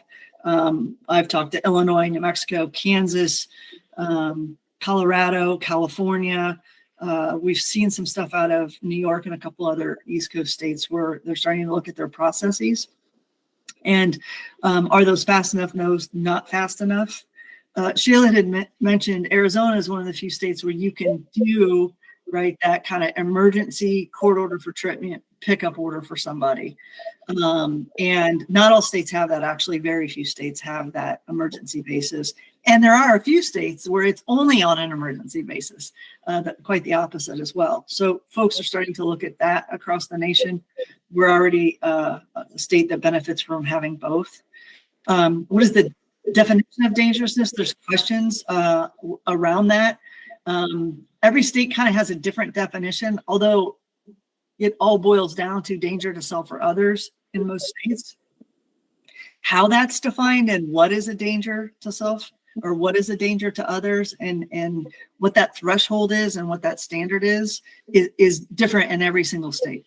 And that is something that becomes concerning. And as you can imagine, when you talk about prohibited possessors, right, and you talk about the impact with regard to folks' due process rights, confinement of folks, and then the impacts of right, court-ordered treatment and civil commitments, and what that does with folks' various rights, having something so different everywhere becomes problematic, right?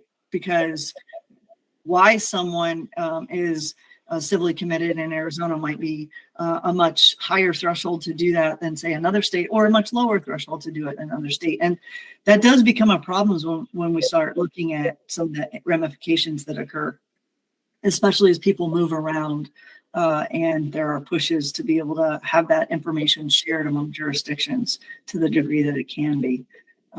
So that's a big deal. There's a big push-pull between law enforcement and the courts being forced to deal with so many things that come from mental illness and how it impacts folks and brings them into the justice system, and using that police power versus what do we need to do to help folks.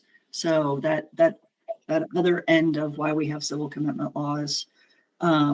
Data, there's just not a lot of data, not a lot of states track data. We are seeing legislatures who do make changes to statutes in given states try to track data a little bit more about folks who are civilly committed in order to figure out how many folks are being civilly committed, what kind of treatment are they receiving, success rates with regard to that. But there are complications with that because of privacy rights, and there's a big push-pull on that because of the ramifications. There's a lot of stigma around having been civilly committed. There's stigma around having mental health issues.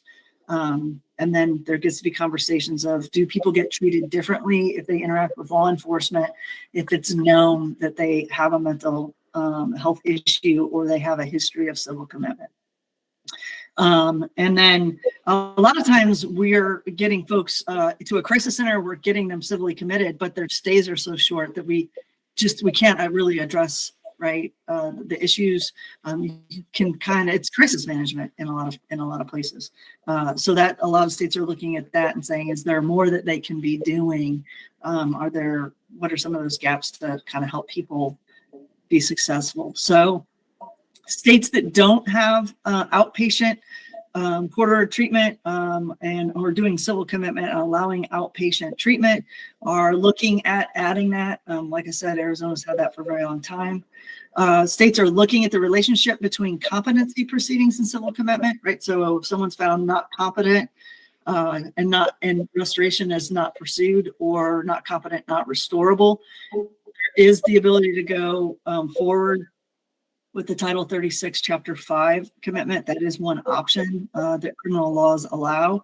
But that's a very short, narrow window of time. And I'll talk a little bit later about Arizona now has, in January of 24, for serious criminal offenses, technically speaking, the law will allow much longer civil commitment. There is now a new chapter in Title 36, 36 Chapter 40. That allows for longer involuntary commitment problem based on danger to others. So I'll talk a little bit about that. Diversion programming. So many states are going after diversion programming. Some examples of states around us: Colorado, California, New Mexico, Kansas, they're not that far away, are all states, as well as here in Arizona, we're looking at different diversion programming. So we have folks we are coming into the criminal justice system. We know they have mental health issues. Maybe we know they have a history of court orders for treatment, civil commitment, competency being raised. And so are there ways that we can create other court programs? And what does it have to be voluntary? Can we mandate it? Can we make it involuntary for folks to have this longer term process they go through for diversion, so they're not caught up in the criminal justice system and getting mental health treatment? So how can we work those? Peer mentoring is becoming a bigger thing, especially for folks who are seeing civil commitment and outpatient basis. So folks to help them maintain showing up for appointments, being compliant with medication requirements. Crisis drop-off centers, those are becoming more prevalent in states. There is funding for them. Arizona is looked to as a state as an example as to how that can work, which will allow people to get funneled in an emergency basis or a more urgent basis into so the police department having to take folks and drop them off at the jail, get them over to a crisis treatment center and see if you can manage the problem that way. But that's hit or miss as to how it's working in various places because of funding or just the ability, for here in Maricopa County, with the valley, how far across even Maricopa County do you got to go to get to a place to drop somebody off? Are your officers trained for that? Do they have access to information with regard to that? So those are some big things that are getting managed with crisis drop off, but states are starting to pick those up. There's getting to be a lot of discussion and people are looking at assessment. So assessment for dangerousness, and are assessments validated? How do we train folks to give the assessments? Can we train more folks? Can folks in jails, can law enforcement officers maybe be trained to do some quick things to help make determinations and education on the topic? A lot of states have task force and are studying their definitions and their process for improvement. And we're also seeing more social science research, more forensic psychology research on, are there links between dangerousness and violence?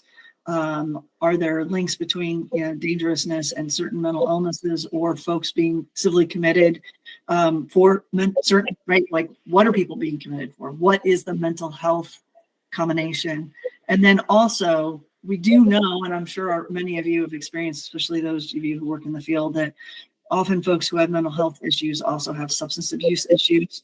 And a lot of times, if we do have diversion programs, or we do have people who go for quarter treatment and are civilly committed and are to be treated, a lot of times their substance abuse issues are not being dealt with at the same time as their mental health issues. And so that once they're right back, they're no longer civilly committed and they're out on their own, that substance abuse issue might rear its head again, and cause them to destabilize with regard to the mental health issues. So there are a lot of issues there that states are trying to figure out how to work with. And a lot of that sometimes depends upon a given jurisdiction's legislature, and what they understand and what they believe and what they can find funding for.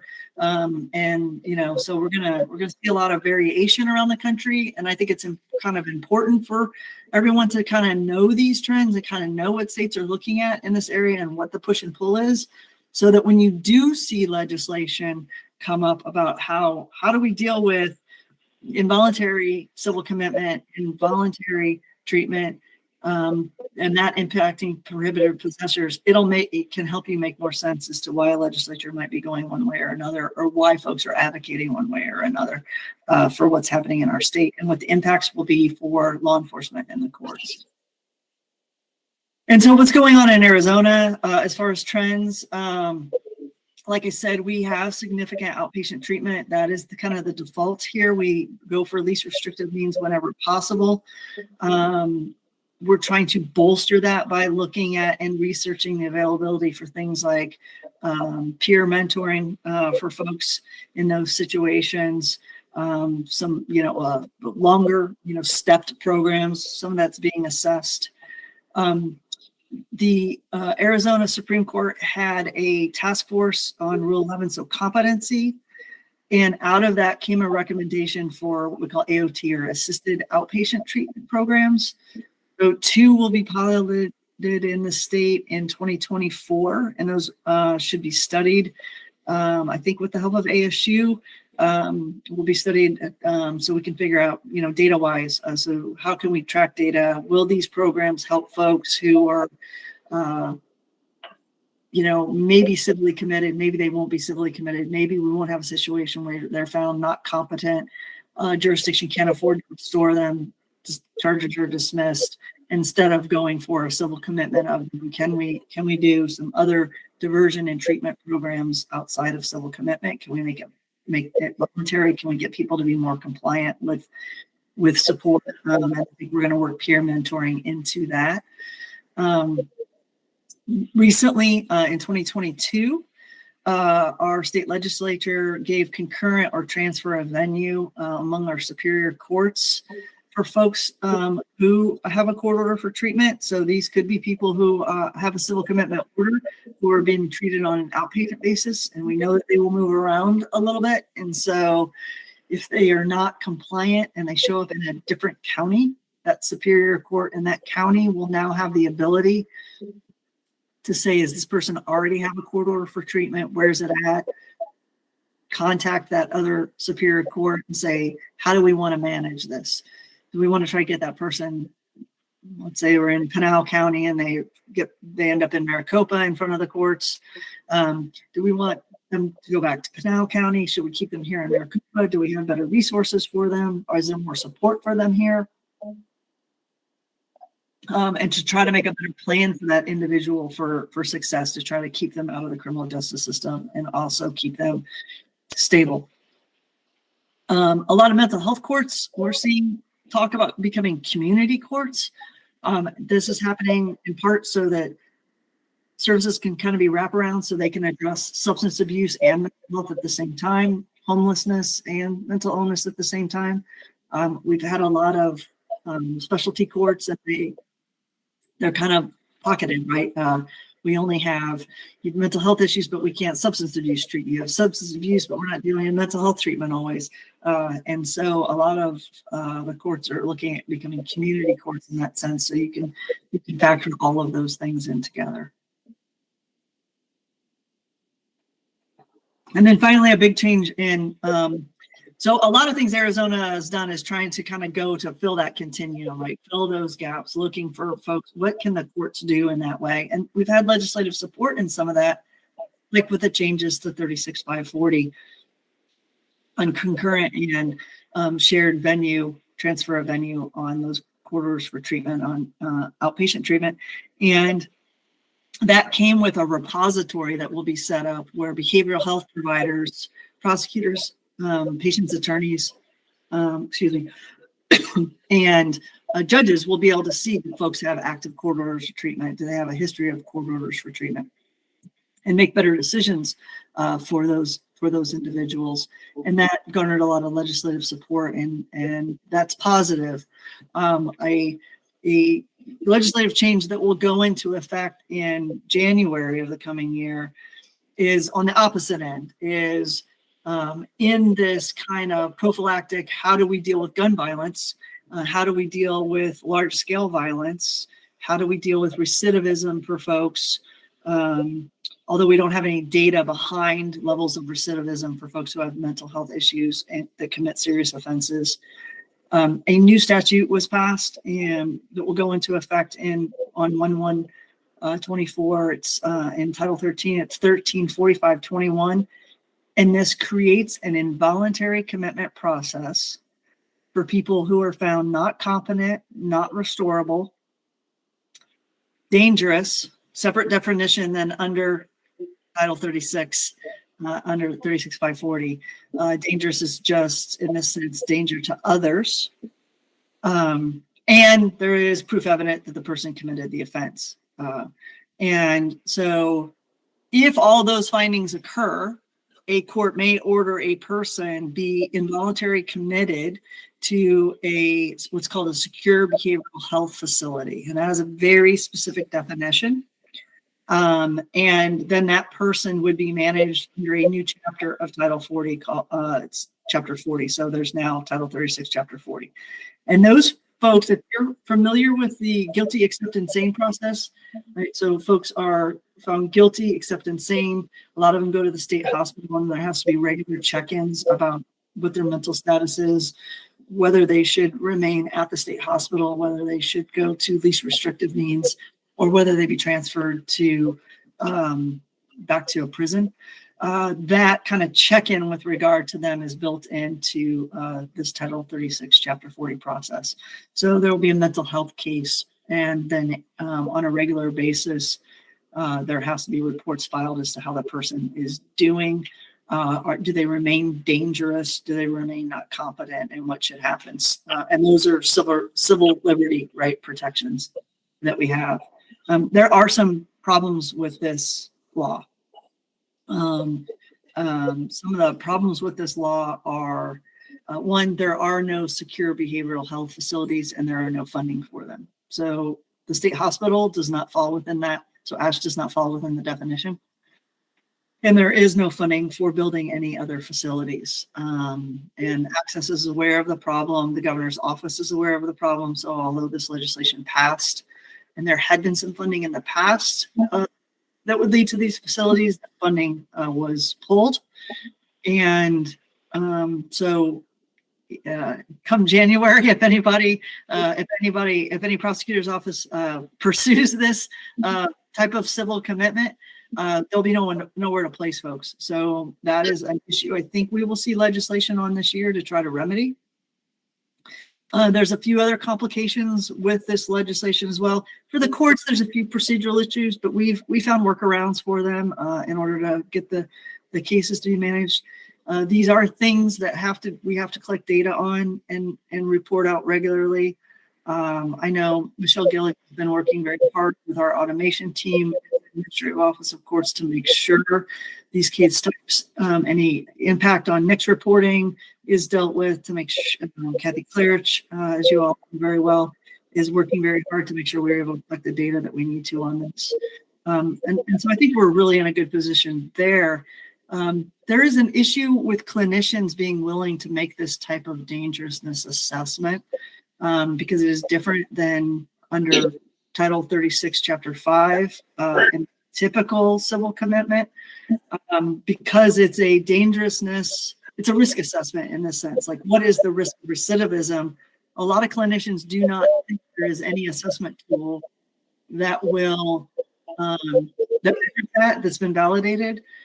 Some have concerns as to if a person's not competent, not restorable, how can they ethically, knowing civil rights around not competent, not competent, how can they assess a person for court action afterwards, since court action is supposed to stop? So this one will be an interesting one in that sense, and I am not sure exactly how that will play out, but more to come on that, and I'm happy to talk to you guys more about that. But Arizona's kind of going on one way of trying to create some gaps for civil commitment, find that treatment is longer, even when we don't have a lot of beds, even when we don't have a lot of funding for that, by using outpatient treatment. We're trying to get some of those, pilot programs going so that we can fill some of those gaps in that sense. And then, but we're also trying to deal with some of the things the legislature is doing to respond to homelessness or to respond to gun violence in particular. I think it'll be an interesting couple of years for us going forward as far as where Arizona sits in these trends and how that impacts and what that means for pickup orders, what that might mean for prohibited possessors. And I know there was a question in the room of, potential legislation in the future for that gap between a person who Title 36 actions for civil commitment gets started, and the person says, yeah, I'll voluntarily go to treatment, right? And they don't become a prohibited possessor, but only involuntarily folks go there, and it's the exact same diagnosis and exact same mental health issues. What you're seeing there is the push-pull between a couple of things. One thing you're seeing is a push-pull between there being a lack of data showing that there is a correlation between mental health issues and civil commitment and the need for civil commitment and getting treatment, and them having a risk of gun violence, right? But these laws came about, right, because of the amount of large-scale gun violence we're seeing, particularly, right, incidents where we have, 4 or more, what we define as a mass shooting in the country. So. And we have a state, right, who's very protective of folks' Second Amendment rights. And so I think that's why we see, like, if somebody voluntarily goes there, maybe I think that probably is a breaking point, right? That's a compromise point. We won't make everybody be a prohibited possessor, because if they're voluntarily going to go for treatment, then maybe they're more rational in some way, even though they still, right, had to have some court action and get started to get them to that place, versus folks who they feel are non-cooperative and are not taking care of themselves. And so the government had to step in that. We had to use our police power to force them and involuntarily commit them and voluntarily force treatment on them. And then they then are looked at as a bigger risk, right? And I just think that that's the political landscape, and that's the push-pull. So whether we close that gap or not, I don't know. And I know our law enforcement folks here talk about, in these meetings, I've heard say, even if you have someone become a prohibited possessor, it's spotty at best that an officer is going to go out and try to search that location to make sure that that person has weapons or not, or picks them up. It's kind of expected people will voluntarily do that. It creates an amount of danger for officers that officers are not certain that is the kind of best thing for them, positions for them to be in. It creates risk to the individual, right? If that person does have weapons and then doesn't want to turn them over, it could end badly both for officers, other family members, and the individual, right? So that's just a very tough place, and I don't know if we will resolve that. There are a lot of studies on yellow flag and red flag laws and whether they're effective or not, and what's making them possibly not effective. I think, unfortunately, we're in a wait and see kind of a situation on that when it comes to civil commitment, court ordered treatment, and prohibited possessors and these types of laws. Is something the courts keep an eye on as well, because we have to get the information right for these orders back out to law enforcement. We have a lot of issues with a lot of information around civil commitment and court orders for treatment and it being confidential because that's people's health data. And then how different states define that and then how it makes it into NICS, right? So you have people change states, it can cause some frustrations as well for your officers. So we understand that. We do keep an eye on that as well. So that's kind of the lay of the land kind of nationally and locally that I was asked to share with you. Some of the things we are trying to do within the judicial system to try to help the building pressures and the sometimes insurmountable situations that law enforcement and the courts are in. And I'd be happy to answer any questions. Thank you, Jennifer. That was very informative. Questions in the room or I have one. on me? Go ahead. How's this going to play with people who are expecting to commit suicide? I heard part of it, but not all of it. So how does this relate to someone who's presenting or wanting to commit suicide, danger to self? Danger to self. I mean, obviously that can be right. That can be that basis for an emergency order for court order treatment under Title 36, Chapter 5. The problem is, right, in that sense, how likely, assessing their dangerousness. So you can get that emergency pickup order in that situation and get that person. But we all know that those can be dicey situations as well, right? Can you get to that person quick enough? Is there enough evidence to demonstrate that they truly are a risk to themselves? And then there's a risk to officers on the pickup order on that, because we know there is a high percentage of people who commit suicide via firearm. So, though that the law is there, that's what the emergency pickup orders often are around, are threats to harm family members or others and threats to self in that sense. But we don't see really any change in the law with regard to that in Arizona right now. Thank you for the question. Other questions? One more follow-up real quick. Go ahead. What if the family member of the person who's attempted suicide is the one who has the guns? How do we deal with not getting the guns back to the family member when that person is still suicidal? Yeah, I think that's a huge gap in the law, right? I mean, you have someone who, right, if I understood the question, what do you do about someone who is either attempted suicide or threatening suicide? They don't have weapons, but you have a family member who has them. The family member is not the prohibited possessor under the laws. And so that becomes a problem. You have to hope that someone's advising the family, get those weapons out of the house or get them in the most secure place possible.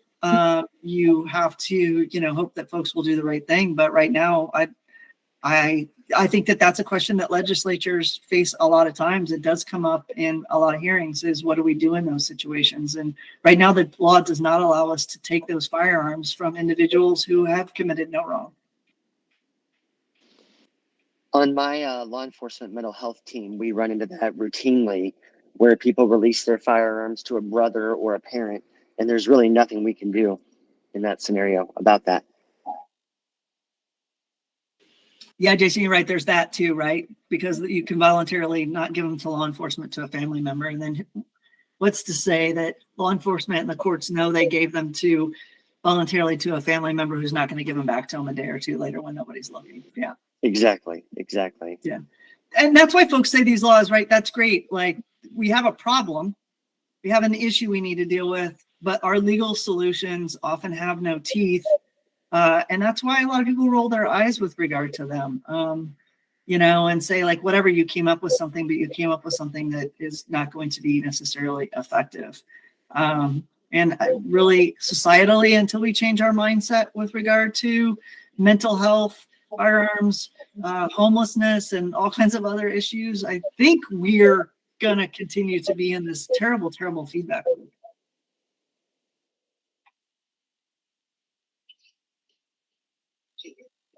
I had a question. You mentioned that there was a lack of recidivism data for people experiencing mental health conditions. Is there any effort at the state to perform that research with the SAC or anything like that? Has that been a requested study? Yeah, I know to some degree, to the degree that the AOC does have data that it can look at, it has looked at that data, and it has been used by some of our various task force across time. There are discussions about what is the appropriate data to gather. Is it consistent from court to court? So we are a non-unified court system, and even though we have, and Kathy Clares can talk even more about this, I think, and even probably Michelle a little bit, to the extent that we have consistent data that we can look at. The point of the creation of the Center for Forensic Science and Psychology in part was, were there things that can be studied, and do we have folks that could study it? And so it is a conversation that I have had with some folks that study these topics at ASU. Is there a way to study it? Would it be appropriate to study? How would we define that? How do we navigate the waters of privacy data, what we can get to, what law is on what a lot of these records are sealed and confidential. And so if we can't get into the records, right, we might see a person come through the courts multiple times, but do we know, is the recidivism due to something different? Is it really their mental health issue, or is it that, you know, there was something different occurred? And what was it? And so conversations do occur about it. We don't have any active studies planned that I am aware of in the state right now.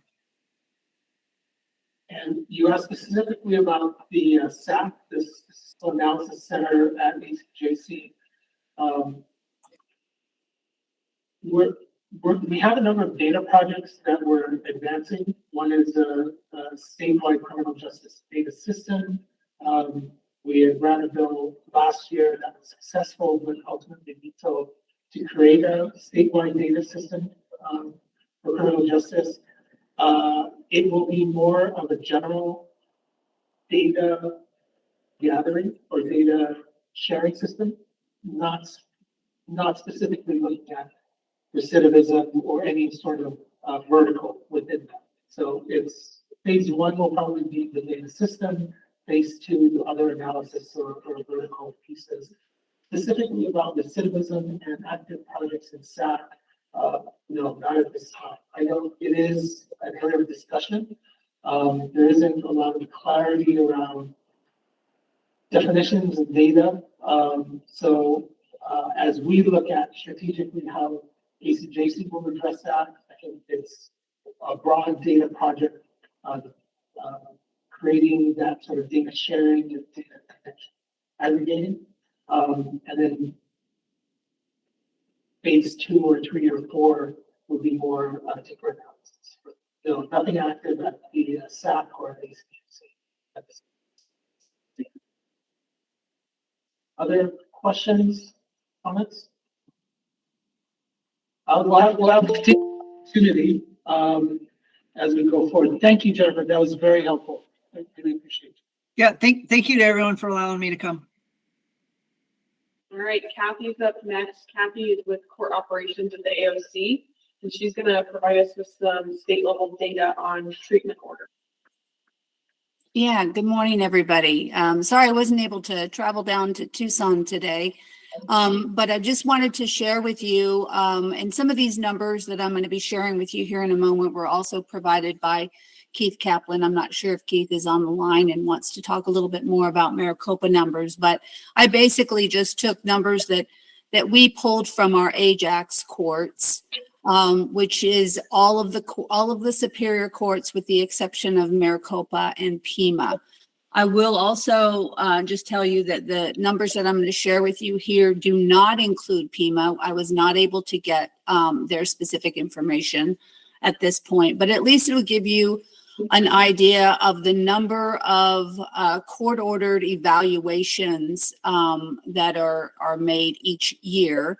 So if you're looking at issues or processes related to pickup orders, well, you'll have a better idea of that. Now, the one thing I can say too, as I was listening to the conversation this morning, I don't know that we typically break down whether it was an emergency order or whether or not it was just simply through the secondary process of a petition. And I'll have to look a little bit closer to see whether or not our state supported systems, AJAX, have the ability to go and look at that a little bit further. I wasn't thinking about the differences there, but let me just share with you real quick a spreadsheet that I have here. Let's see. Oh, I think it's this one here.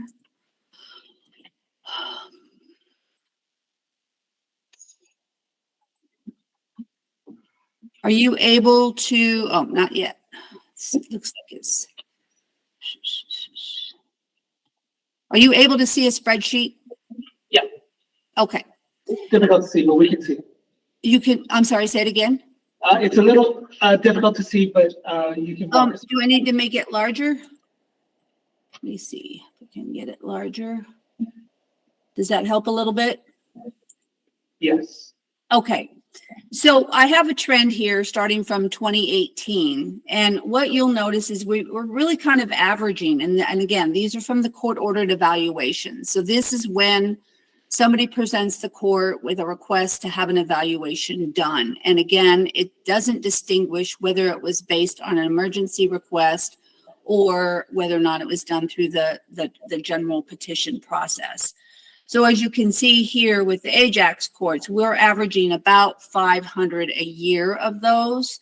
But if you go down to Maricopa and look at their numbers, they're very much larger. So it's pretty obvious that a lot of the activity in this particular area is done in the Maricopa County. I also have another spreadsheet that breaks it down by county if anyone's interested in looking at that. Everybody was pretty much averaging under 100, with the exception of, I think, Coconino County was our second largest court outside of Maricopa that I saw these evaluations being conducted. So these are the evaluation numbers. So we have about 49,000 that occurred over these past few years. You'll also notice I don't have 23 numbers. Keith may have those with him today since we haven't completed the fiscal year yet. But when you go down to the actual court-ordered treatment, so this is after the evaluation is returned and there's some sort of finding that the defendant should proceed with treatment. That goes down to about half.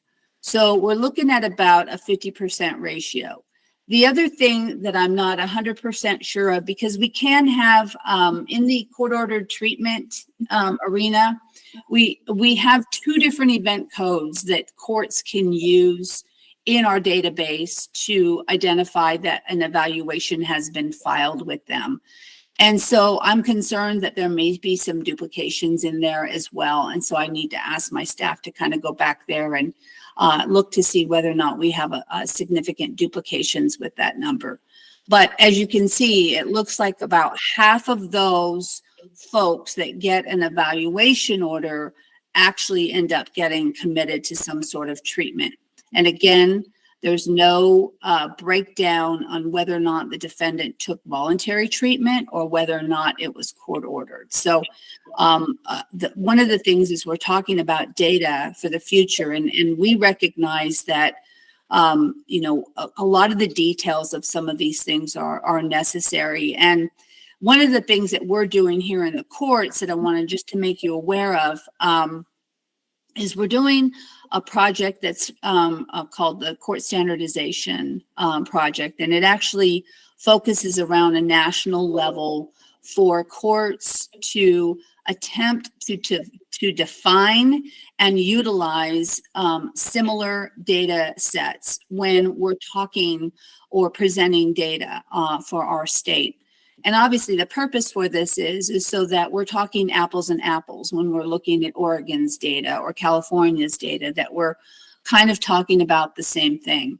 So we've been working on this project for about the last year and a half, and we will continue to be probably working on it for the next couple of years because of the fact, as Jennifer mentioned earlier on, we are not a unified system. So we have 12 active databases out there that have various levels of data. And so trying to bring all of that information in to get some real true studies is often difficult. So the court code standardization project, I think, will eventually help us to bring that information into the systems that will make it more accessible and retrievable. So one of the things that we mentioned to our justice partners and our agencies that we work with too is because we kind of are overseeing those standardized codes, we can also make requests that they add some that we know has an interest. A good example of that is because of the pandemic and our desire for courts to continue to do remote proceedings in those cases where it's feasible and convenient, well, we want to track that. And we hadn't really tracked how much of that remote proceeding work was going on. So we ask courts now to include that in their data sets so that when we want to do a review or analysis of what the courts are doing when it comes to remote proceedings, we have that data available, because most of the time what you're seeing in our systems is really just baseline information of what a document is called, but without calling out sometimes the content within that document that might be necessary for a particular study or analysis. So we are open to hearing those kinds of suggestions on what we might be able to do within the various court systems to add certain data elements for a specific need or project. Now, obviously, it's difficult to go back and get historical things that had never been recorded or captured in the past, but certainly for projects that we are interested in monitoring and observing moving forward, that is something that we can certainly assist or help out with. So with that, let me just open it up, Lloyd, to any questions anyone might have about these numbers, or if Keith wants to jump in with any information that he has specifically about the Maricopa numbers. And Keith was unable to join us. He was pulled away on an emergency. I do have a question. Looking at Ajax numbers and the Maricopa numbers, it doesn't seem to track population-wise. Do we see access issues in rural versus urban? That's a really good question, Lloyd. I don't know. I mean, certainly some can presume that because Maricopa County is more populous, that just based on the percentage of populations to those seeking assistance, that certainly may inflate those numbers. So, because there's a couple of counties that, like, I think La Paz County, I didn't have any at all over the last 3 years. So I don't really know whether it's an awareness issue, whether it's an agency-based issue. I'm certain that I couldn't, I would assume that there's folks that need these sorts of evaluations or treatments throughout the entire state, but certainly these numbers show that the majority of those are being served in the Maricopa County area. Jennifer, were you going to jump in? Yeah, I was just going to reiterate. I think it's a little bit of both. I think you're right. Part of it is a knowledge and process issue. So the folks knowing that they can petition for evaluation and what that means and what happens. I have had discussions. The State Bar Foundation and the AOC work together to maintain courthelp.org, which is a court website, and we've talked about putting information up that maybe becomes more available and finding out other ways to make folks aware that there are these options. But there also then gets to be the issue of resources. There are counties like Greenlee County has no one to do an evaluation, and then that becomes an issue of cost and management, and how do you get that person that might need an evaluation to a place to do evaluation. There is more and more discussions about, can these be done online? What part of that discussion is, how do evaluators feel about that, being able to accurately make an assessment of a person's needs in order to make an opinion as to whether their civil liberties should be infringed upon and they should be involuntarily committed. So, I think there's a number of factors that impact our rural courts in particular, La Paz, Greenlee. A lot of those courts are in positions where they do have a lot of difficulties because they just lack resources, first and foremost, for evaluators, and then places for treatment as well. Yeah, and I think that's true too for I think you'll see here for Apache and Navajo. We Navajo actually had more than I thought, but it's definitely gone down over the years. So I think Jennifer's right. Some of it is just a matter of folks knowing that they can go in and do these proceedings.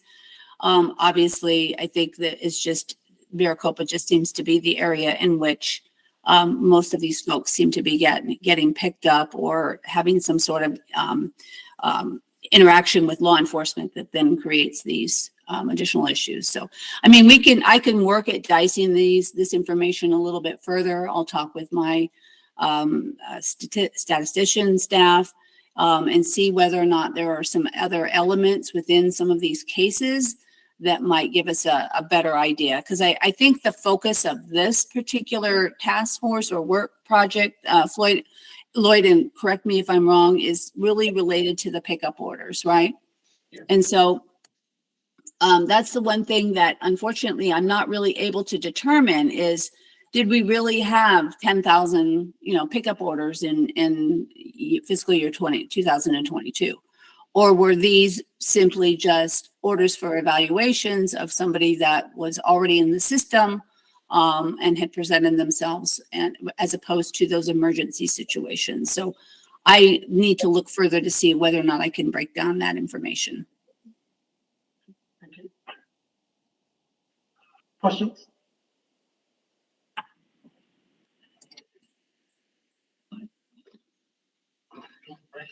There's a couple more petitions. Yeah, so we had talked about either GPS or AOC, just briefly describing kind of the process in getting records transmitted into NCIC once court order treatment has been ordered by the judge. So I don't know if that's with Michelle, maybe just kind of on the back end on the technical side, like how that works or how quickly that happens. Is Michelle still on the call? I am, but I couldn't hear what Sheila said. Oh.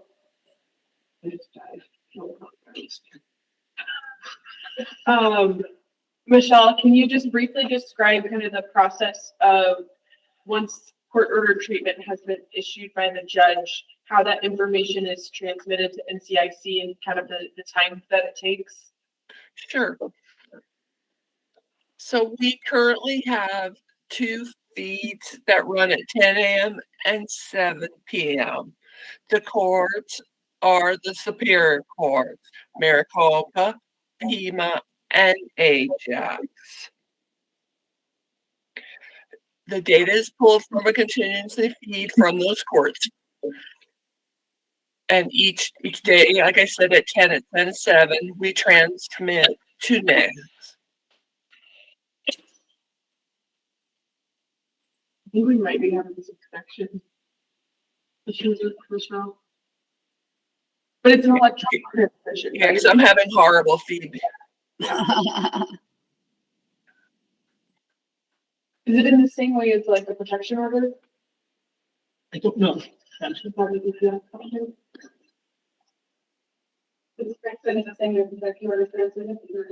And can you speak up? Yes, similarly, AOC does provide a feed to DPS twice per day. And then that is sent to NCIC. And I'm not a technical person, so I don't know how quickly that gets there. But, I do know that they provide the feed to us twice per day. Of which kind of Maricopa, Pima, I believe Coconino and Yavapai, and Gila. I think there's 5 of them. So is that a technical question then if it's just, like, if it's just age out of courts? Or is it everybody?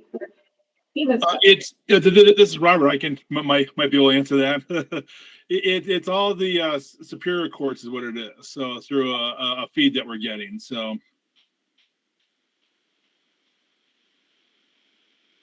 And then, so I think one of the questions that came up was the transportation then. Is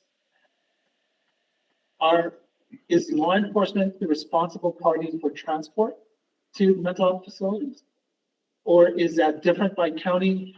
Am I misunderstanding the issue? Here locally, a majority of people are already taken to a facility, sometimes by law enforcement, but it can be family members can drop them off. And we've got 5 facilities here in town that need to. So it's not, when we do order a court evaluation or court treatment, there isn't necessarily a seizure of the person. No, they're already there. They're already in treatment, they're already being evaluated. Right, the pickup order is the only time they're not already being evaluated, or waiting on a pickup order to be evaluated, and then whether or not they go forward with the treatment plan. So the pickup orders are usually for the evaluation, are issued for evaluation. So what you're seeing on a once-to-once check is just that it's already, the evaluation's already been done, the doctor's already made the decision. Some people, listeners, guns dealers, whoever is going to be making determinations on whether they should have to answer those. Has nothing to do with having it picked up. It's a message that is delivered when you're not that this person is under a doctor's supervision and they can't have it. Okay. So, could you just repeat that louder? I don't want to try to rephrase it. Bring out my jail voice. Yes. So what happens is when you run a once and warrant check, it pops up on your NDC that the subject is being treated by a doctor and they have certain prohibitions. Thank you, know, that they can't have a gun, that they can't do certain things. So it has nothing to do with an actual order to pick up. It's just a message to people saying they can't buy a gun or they can't go to certain places, those types of things. Now, I wasn't here, some of you were throughout the history of NICS. I know one of the questions was, is the pickup order part to deliver to treatment or evaluation, is that an area that we want to work on? And there's a question, is there a gap in that communication or in delivering that order? Do we want to, I remember there was early discussions probably before COVID about using East Point as a mechanism for that there might be other concerns. So that's what I said. Did I read that wrong, or is the actual delivered the pickup of the person for evaluation is not a gap that we see that this task force wants to look at or address? So it's my understanding that the pickup order part cannot be transmitted through CJIS because it's an order and they could comply with these requirements that not be taken. So if that's the problem, that's being reported in a law enforcement agency, and it's not something that DPS ingested. Okay. Right? Right. Yeah. All right. Pickup order itself is not a prohibitor. It's just right now they pick up. Okay, got it. All right. So, but there was a question, there was, in our last meeting, there was some, reports that, some officers in the field were not, who were confused about, what they were seeing on, when they do an ACQW, that they thought or they knew the person was in treatment, or they knew that this person was a prohibited possessor, but it was not showing up in their on their hits. So there's multiple things there that could be happening. One, they could be writing the message wrong. Two, they could be reading it wrong. Three, the subject is known to have mental health, but has voluntarily self-surrendered, so therefore his gun rights are taken away. Four, their gun rights are taken away, but not because of this court order, because of something else, which is not maintained in our system. We don't maintain gun rights if the subject is a convicted felon. There's not a flag that says convicted felon gun rights suspended. Right. So just because they know that their gun rights are taken away doesn't mean it meets the standard of being published on a once more show. Okay. So I would recommend that if they're running them, but they're not coming up with them, that they call my unit and say, "Can you run them to see what you get?" So one of the things we did offline with this, with the task force, is we did have a meeting with DPS and AOC and the teams involved to get for me to get a deeper understanding of how the system worked, and if there was a possibility of a technical gap or a breakdown in how the information is transmitted to officers in the field, because we did get comments from two different jurisdictions that they've experienced the same thing. And what was the officer was reporting is, I know this guy's a great possessor. I ran him. It didn't come back. FFLs get a hint that they can't sell a gun, but I'm showing that he's not prohibited or he's in treatment and he's not a prohibited possessor. And so one of the things we wanted to do offline was to look at the systems to see if there's system issues. We didn't see obvious ones. Although if there's, I think the follow-up question is, if officers in the field are running into this, that not during an open public meeting, but if we could get that information, we'd be happy to run that and see if we are identifying some gaps. But I think what we did see is maybe there's an education or a training or really just an awareness gap that we wanted to address. Right, and it's also important to remember that what the FFL is seeing and what the officer's seeing are completely different. Because the FFL is not going off just as wants and warrants and mental health. The FFL is going off the FBI and saying, I see something on a criminal record somewhere in the nation that I need to look at before you can proceed, or the automatic denial. So just because the subject is in Arizona, it doesn't mean that they have Arizona prohibitors. They may have a California prohibitor, or they may have a California mental health check, or they may have a protection order out of Texas, or they may have a felony out of New York that's a prohibitor. That's what the FFL is getting the message. Their message simply is proceed or don't proceed. That's their message, not proceed if you want to, or hold because we're saying to. They're just saying hold or proceed, period. Doesn't tell them where or why. Right, the FBI is just saying hold that gun. You have 3 days, hold that gun. Or go ahead and release the gun. So the FFL is not seeing a mental health order. They are being told by the determining agency to not proceed at that point. Not only that, there's certain criteria that a person has to meet in order to be considered a prohibited possessor in the state of Arizona. It's not just a short little checklist of yes, we can, okay, well, we're going to flag it and it's a prohibited possessor. There's a certain level of criteria that a person has to meet in order to be a prohibited possessor. So it is also an education issue, because if an officer is going to look at, let's say, a response in an ACQW, it has to meet all of this criteria in order for that flag to pop up and say, hey, this person's a prohibited possessor.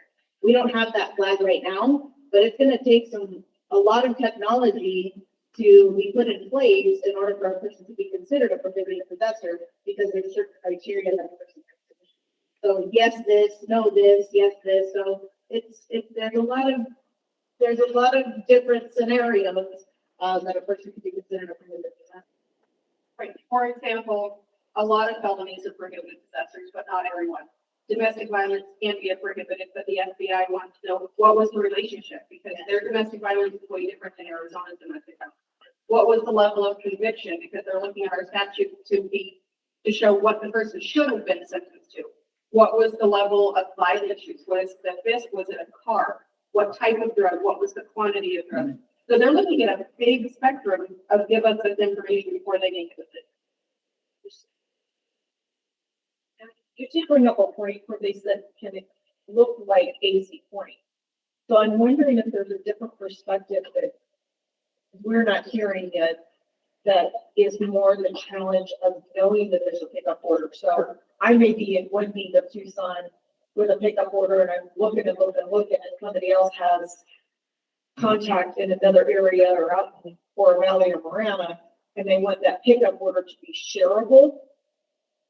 Is that more the technology issue that they may have been talking about? It's not so much getting them into the NICS database, but getting those pickup orders shareable, sort of like we're looking invisible to others, sort of like we want to see the order of protections go in the future, is that no matter who has an incidental contact, that the information is available.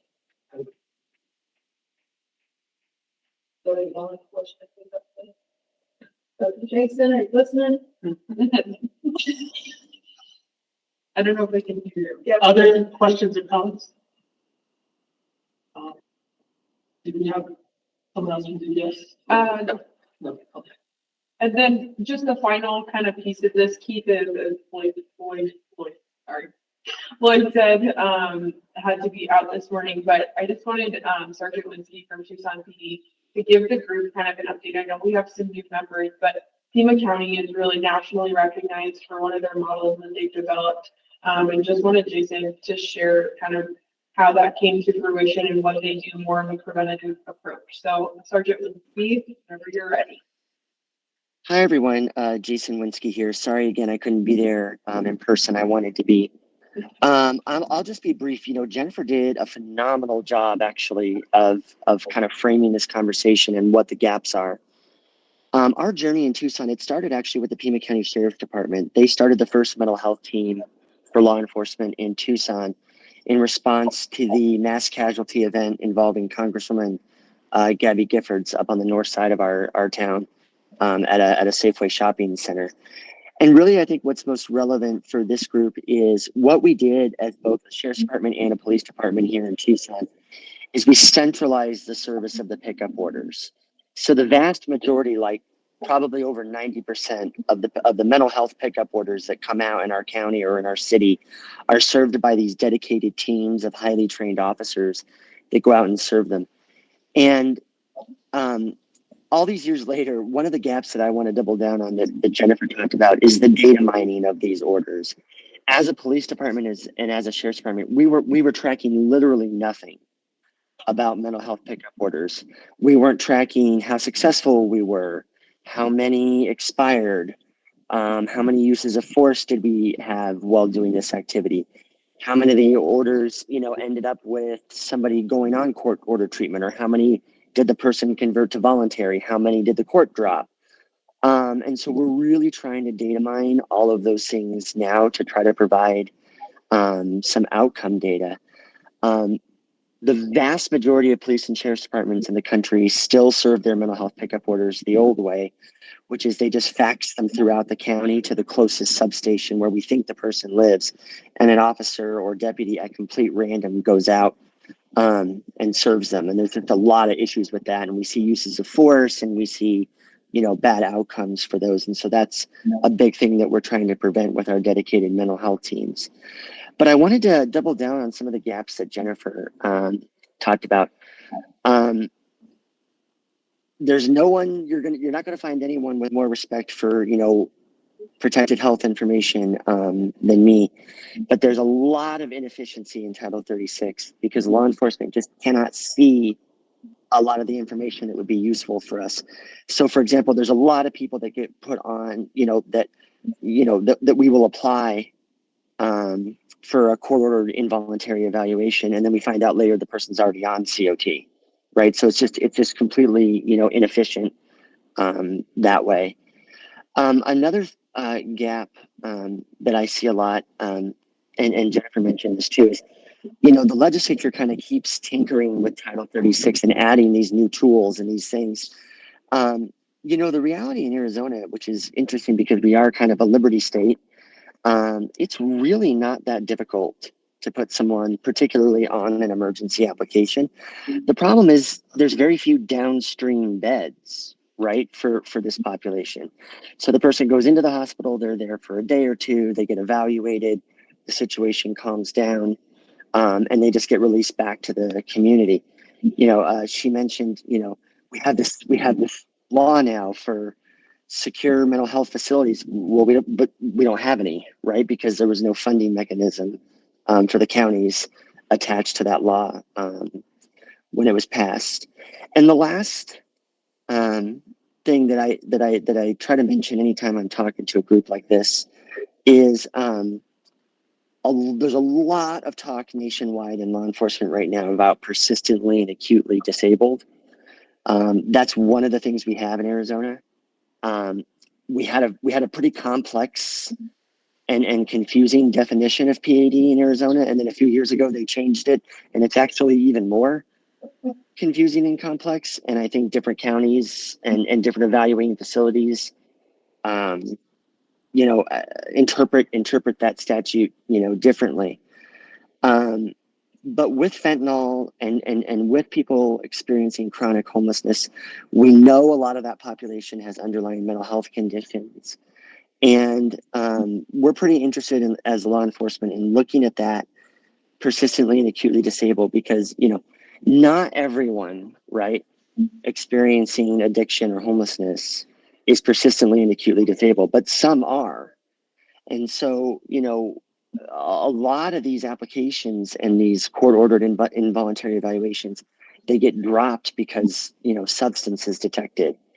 And I think that's something we got to look at in the future, because those are people who I think, deserve treatment, right? And there's a gap there because, the substance is presenting and then the whole process stops. So that's a little bit about what we're up to in Tucson.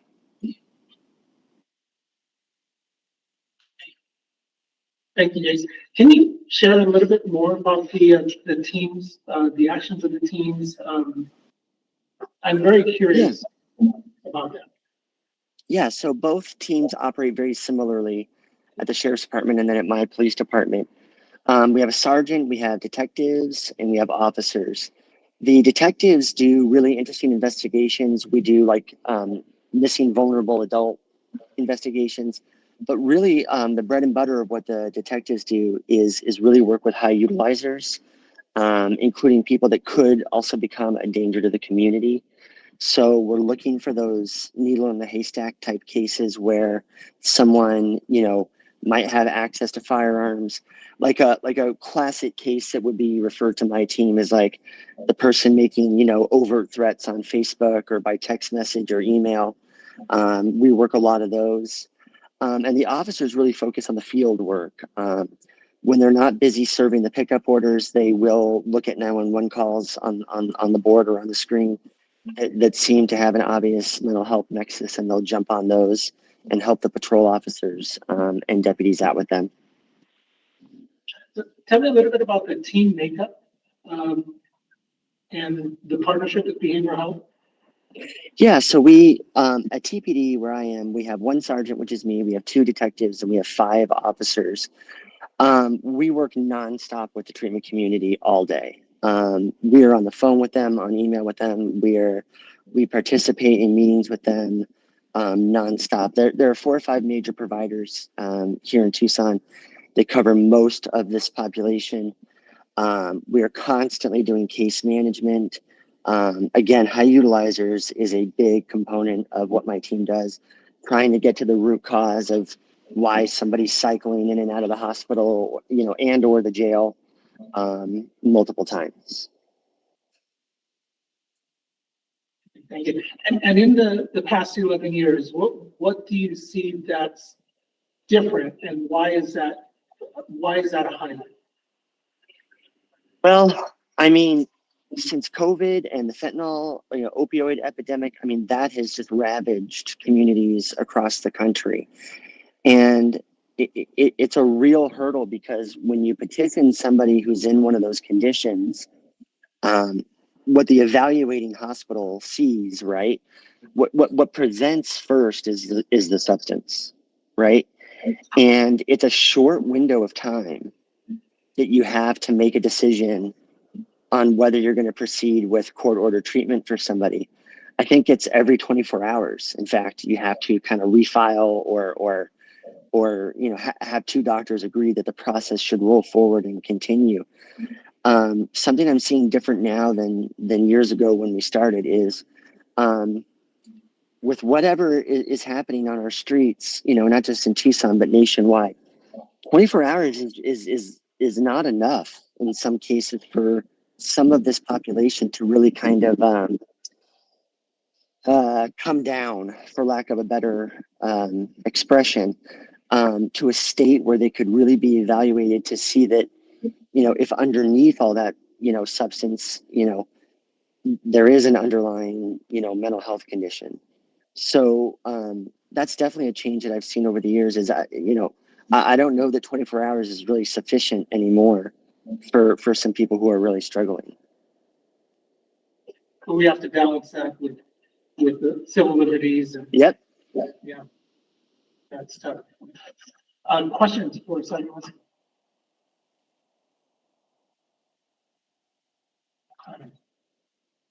So I want to get us to a break. I want to think about where do we want to focus? I think we still need some clarity. I think there's some knowledge gaps that surfaced in Jennifer's talk and others about, that we might want to focus on. Let me get a feel from the group. We're coming up on the lunch break. Do we want to break now for lunch, come back at 1 to sort of outline is a work agenda, a possible work agenda for the task force? And that could be, what are the areas, who's working on improving knowledge? Where are they focusing? Is there a deeper understanding we need to get, and maybe working with our research team or others to understand that better? Are there technical gaps, or are there policy or process or programming or training gaps that we want to work on as a task force? And I want to serve this group here. So you in the room and online, what's your desire to move this forward?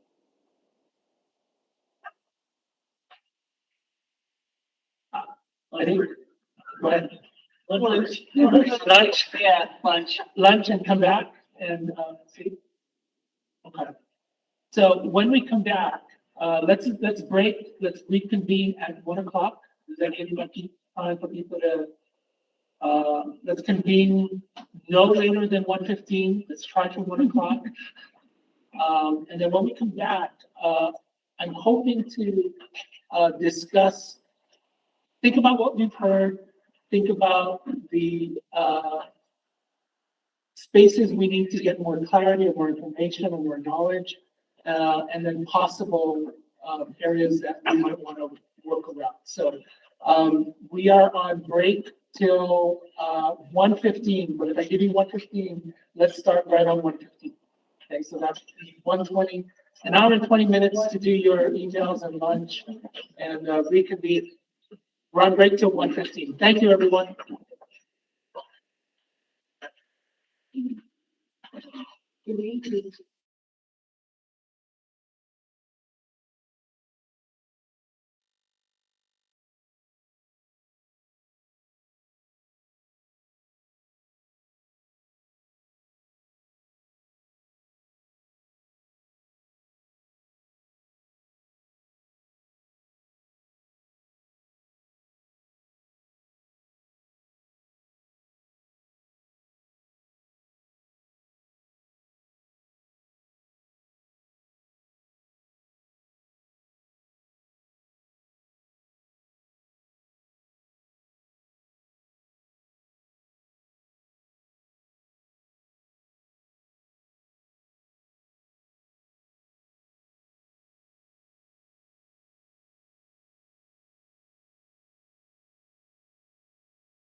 one mega point.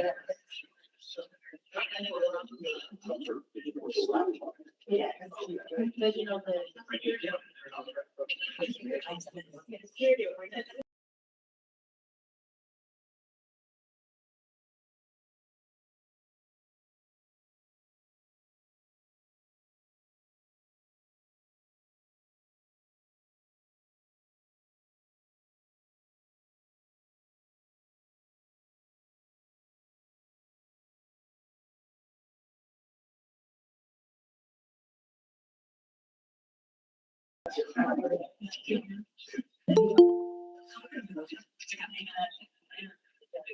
All right, okay, we're back.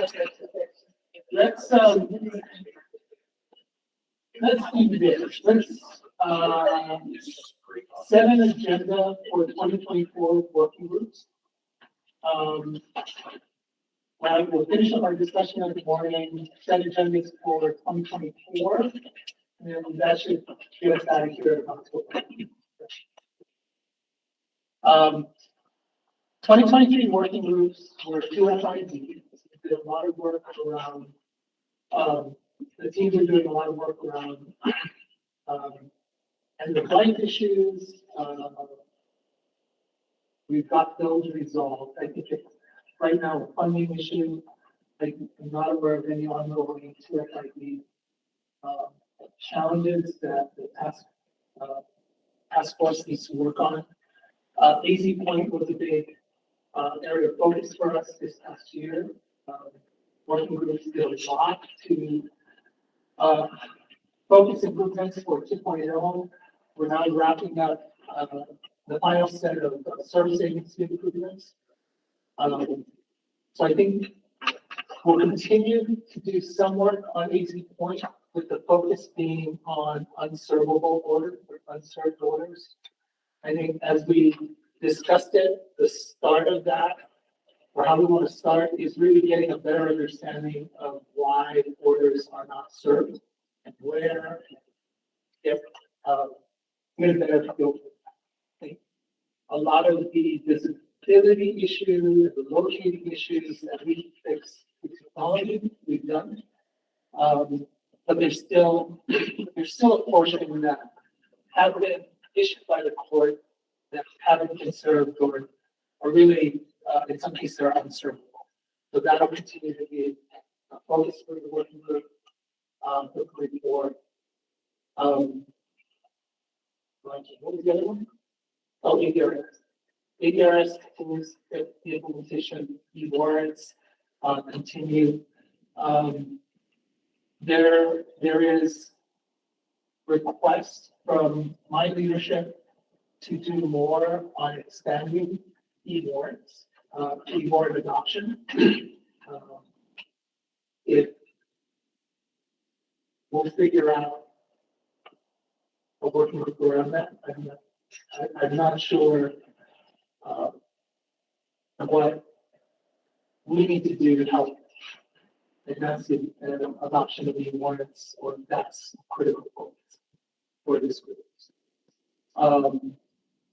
AZ Fund will continue, ADRS will continue, and now that's how we think of it. So I was reviewing some of the work that we've done earlier, making mental health indicators visible to law enforcement with one of the earlier projects that exist now, right? So it was to make those determinations visible. Now there is notification for law enforcement around that.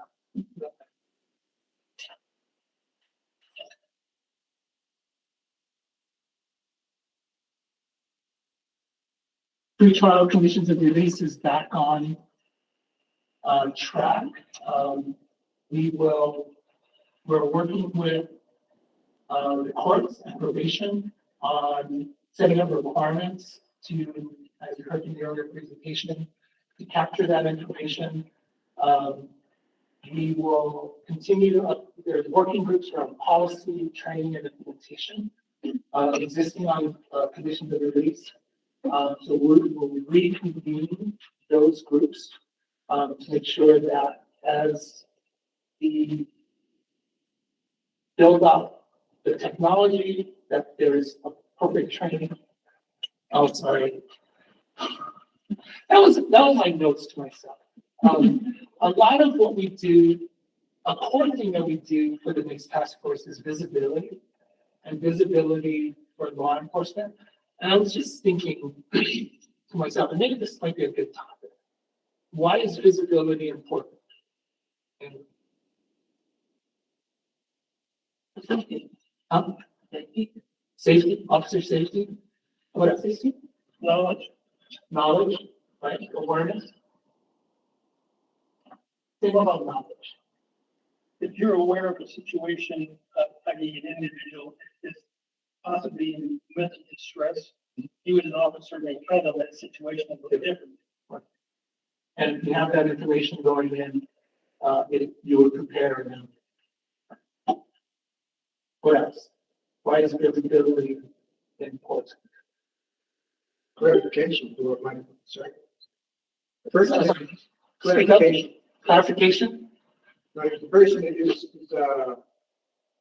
mentally unfit to possess a firearm, but is known to carry firearms, that lets the law enforcement or medical specifically coming in to see this person know that there is still a danger. Right. Can you read out? Law enforcement officers need to be able to detect crimes in progress. Captain Chigoya, great.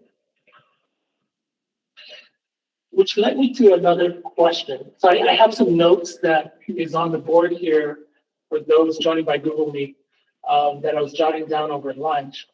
And visibility for law enforcement has always been a thing.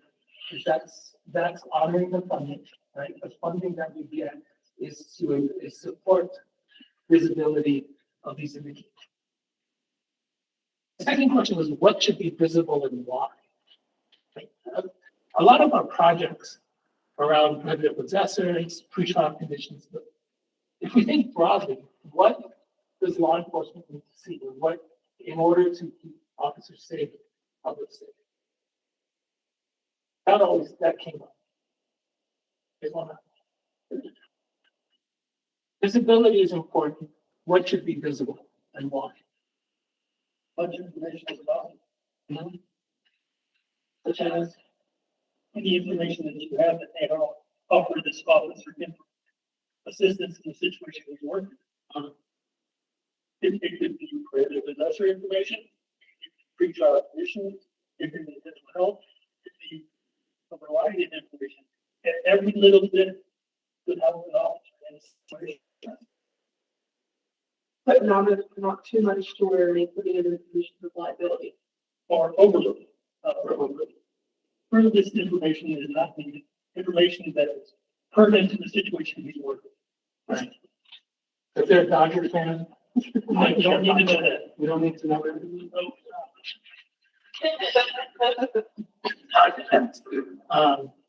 Okay.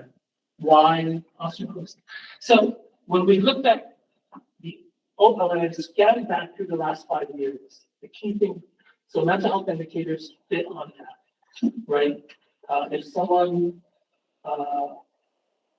is experiencing or has a mental health condition that the officer, there's nothing that the officer will act upon. They're not requiring the officer to do something, but having that indicator there provides them with actionable information for the seller. How to handle that situation potentially. It may be a tool in the toolbox. Tool in the toolbox, right. Okay. Pre-trial conditions of release we talked about.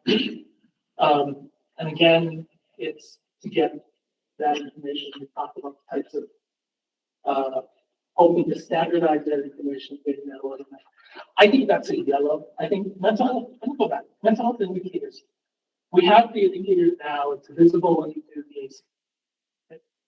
How is that working? Is that changing actions in the field?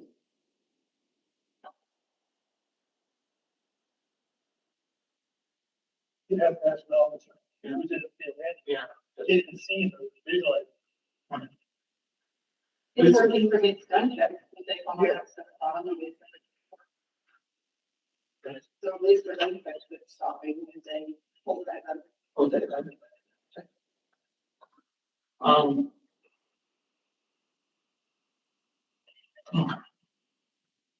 Is there anything else we need to do? We have the computer in there. That was one of the items that we checked off as being, as far as the working group or work product that we're done with. As a task force, I think we have the mental health headquarters we want to work on, but as far as mental health, no additional work or gaps. I think we're done except for those agencies to contact you with the question of why you have the ID that's education. That we just need to go have that conversation with that agency and that particular case and things require why you cannot see it. Why you cannot see. There's probably not one, and it's probably their own knowledge they're working on. Okay. All right. Pre-trial conditions of release, we're going to continue to work on that. So prohibited possessor, I think that's baked into everything that we do. On the mental health pickup orders, sorry, I'm jumping around. Mental health pickup orders, what, I know there's a knowledge gap, but I think there's more information we want to get, better information. I think ASU and the courts are working on that. I'd like us to start looking at, I like that dangerous confinement. Right? We want to prevent, want to make sure that the people who shouldn't have a gun that could cause violence don't have a gun, don't have access to it. And that people who are responsible gun owners can be. So when you look, and I was interested by that comment of dangerous people are not always violent. I want to go deeper. I want to have a better idea as we look at these categories, as we look at these action working groups, if we're targeting the right, right? We're giving the right information to law enforcement, keep folks safe, themselves and others. It's clear, not clear, but we think that some of the gaps that were required by the leaders in the field might be training, might not, but we'll follow up individually to see about case numbers or particular individuals, and see where they get what happened. And if it turns out that there's a technology piece, we have the teams in place to address that. If it's really more of a awareness, training, knowledge piece, we have the teams in place to address that as well. Pickup orders. I went back, did a review of our notes, came up in 2018 and I did in 2019 with task force. It was about the coordination and visibility of pickup orders.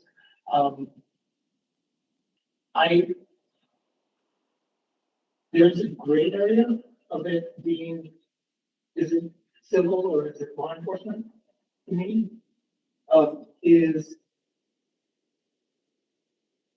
this looking at making pickup orders, coordinating pickup orders better, is that a priority issue for the task force? And do we want to develop a working group looking at, jurisdictionally or how to better coordinate that information? Is this a priority? The Union County doesn't have a problem. But we have a system. You're working. Yeah, working system, but Tucson Police and Sheriff's Department is working quite well.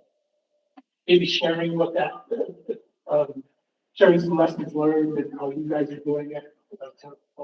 So Jason's not on this afternoon? Jason back. No.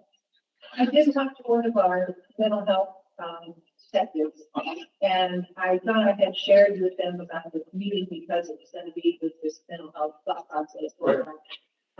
And so I sent a message to the sergeant. So in that unit, there's one sergeant, 4 detectives, and then what we call a public safety support specialist. So it's a very forth to the borders and such that friendly. And we do share with DP all the time.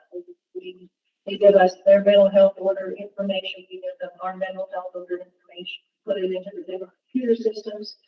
And then when we come across that person, whether it's on the street or at the jail, then that would be confirmed with whichever agency holds it. We also, Oro Valley, Marana, and University of Arizona have put information in our system for the same thing if they've got it in the back of it. So we would share with all of them and then confirm with them whether or not the person in front of us. So the agency that actually holds the order will be the one that confirms it, but it's in our system and it's in their system. So it doesn't matter whether it's a TPD officer that comes across them or a Pima County Sheriff's Department deputy that comes across. But when it's our COPA officer, you know what I mean? Well, because it's in the Spillman database, it's not in ACIC, it's not in NCIC.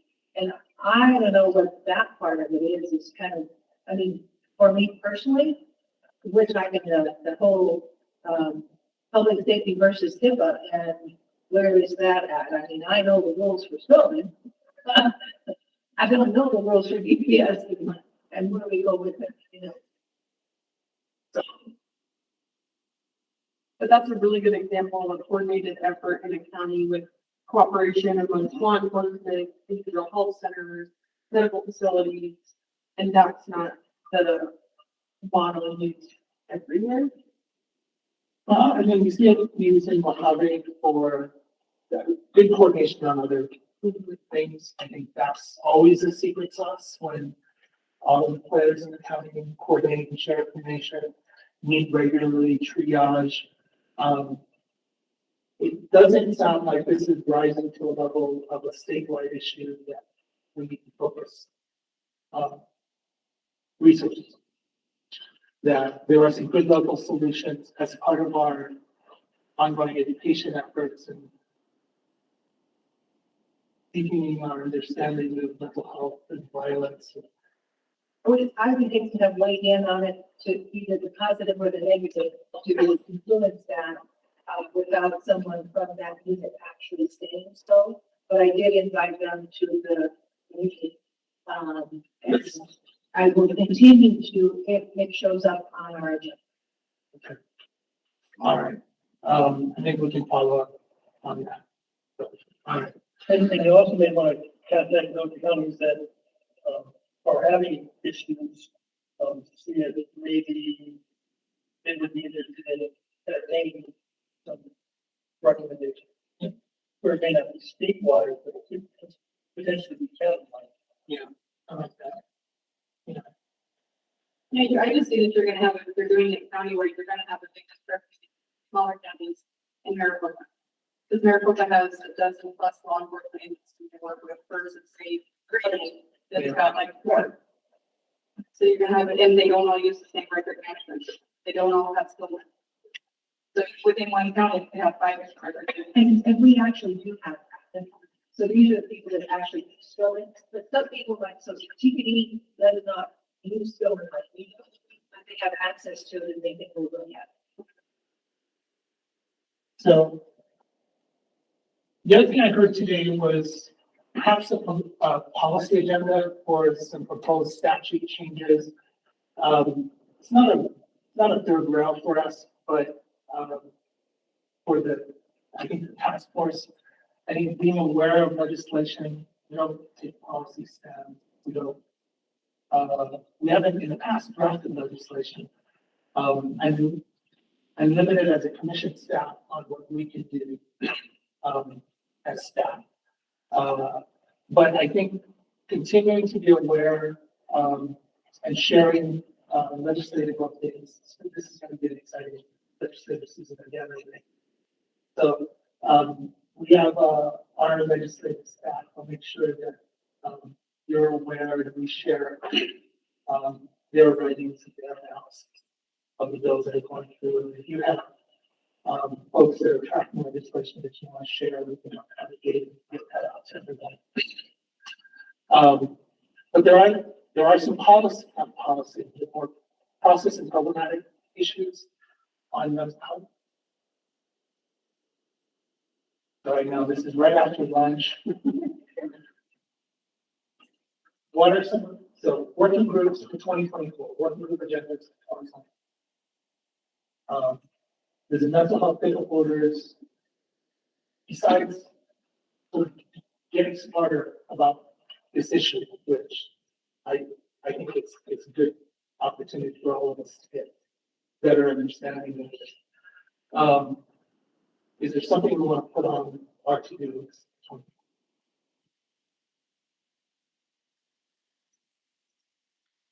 One of the, the brain trust here and online there is your courts, court staff, leadership, law enforcement, everyone in the same room. So don't feel shy. And you won't, or if you want to slip me a nose rating, think about doing this. All right.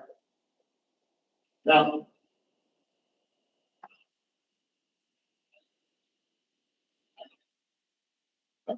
okay, finally,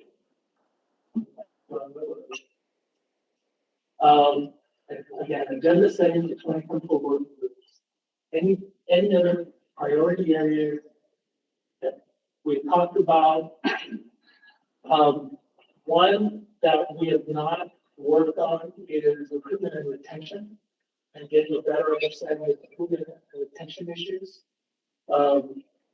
That's plaguing a lot of folks. It's come up in our strategic planning over time. Would you like to direct our staff to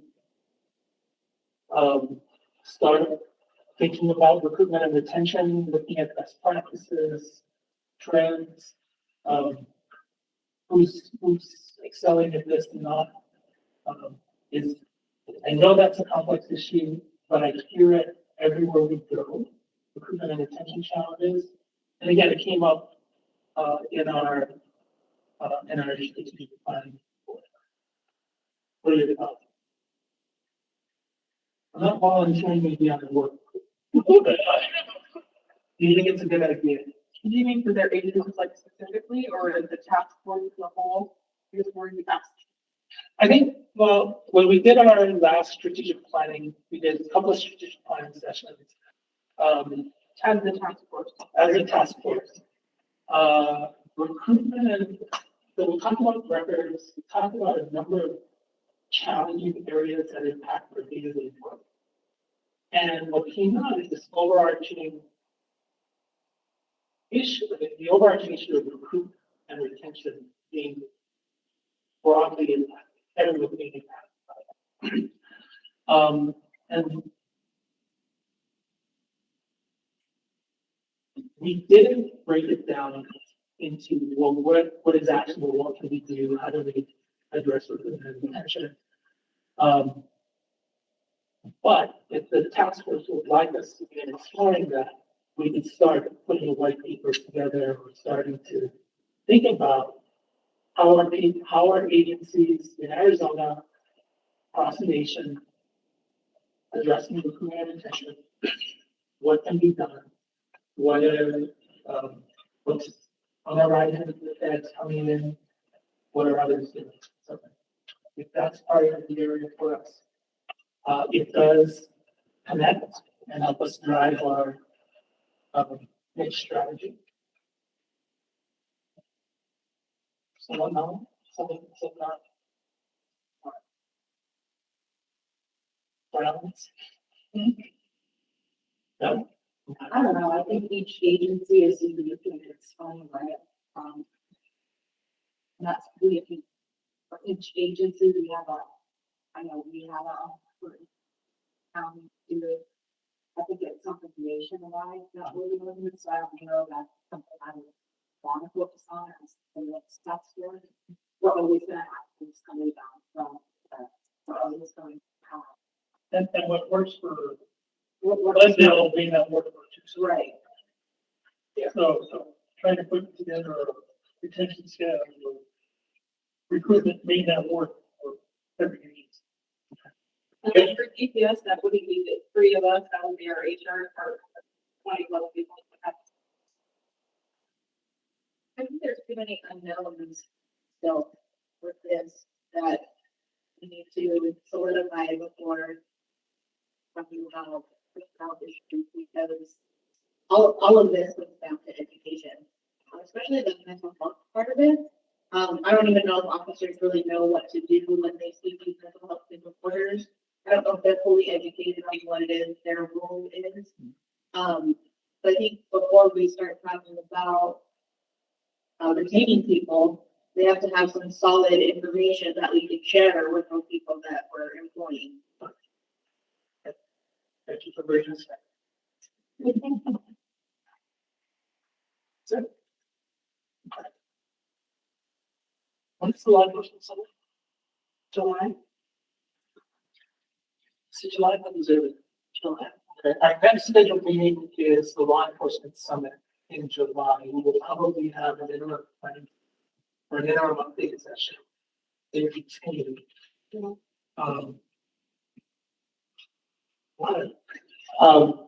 Let's wrap it up. So we'll continue to work on this training, knowledge. We'll work on finishing up Easy Point and shifting over to unserved orders. I don't know if we do any more yet, but we'll get a working plan together for that. And then next year is the big data push again for the commission. So I can share information on that. It's accumulation of data collection and aggregation. All right, I'd like to thank all our presenters, staff. This is amazing staff. They do great. Shayna's back full time. We've got focus in her. She was with another division, but now she's leading all of our project planning work. And Sasha is the one who get money from us. Very nice. She makes sure the money flows and lets you know. All right, thank you everyone, and thank you, Heather and your team, for hosting. This is terrific. I feel like I know this is not like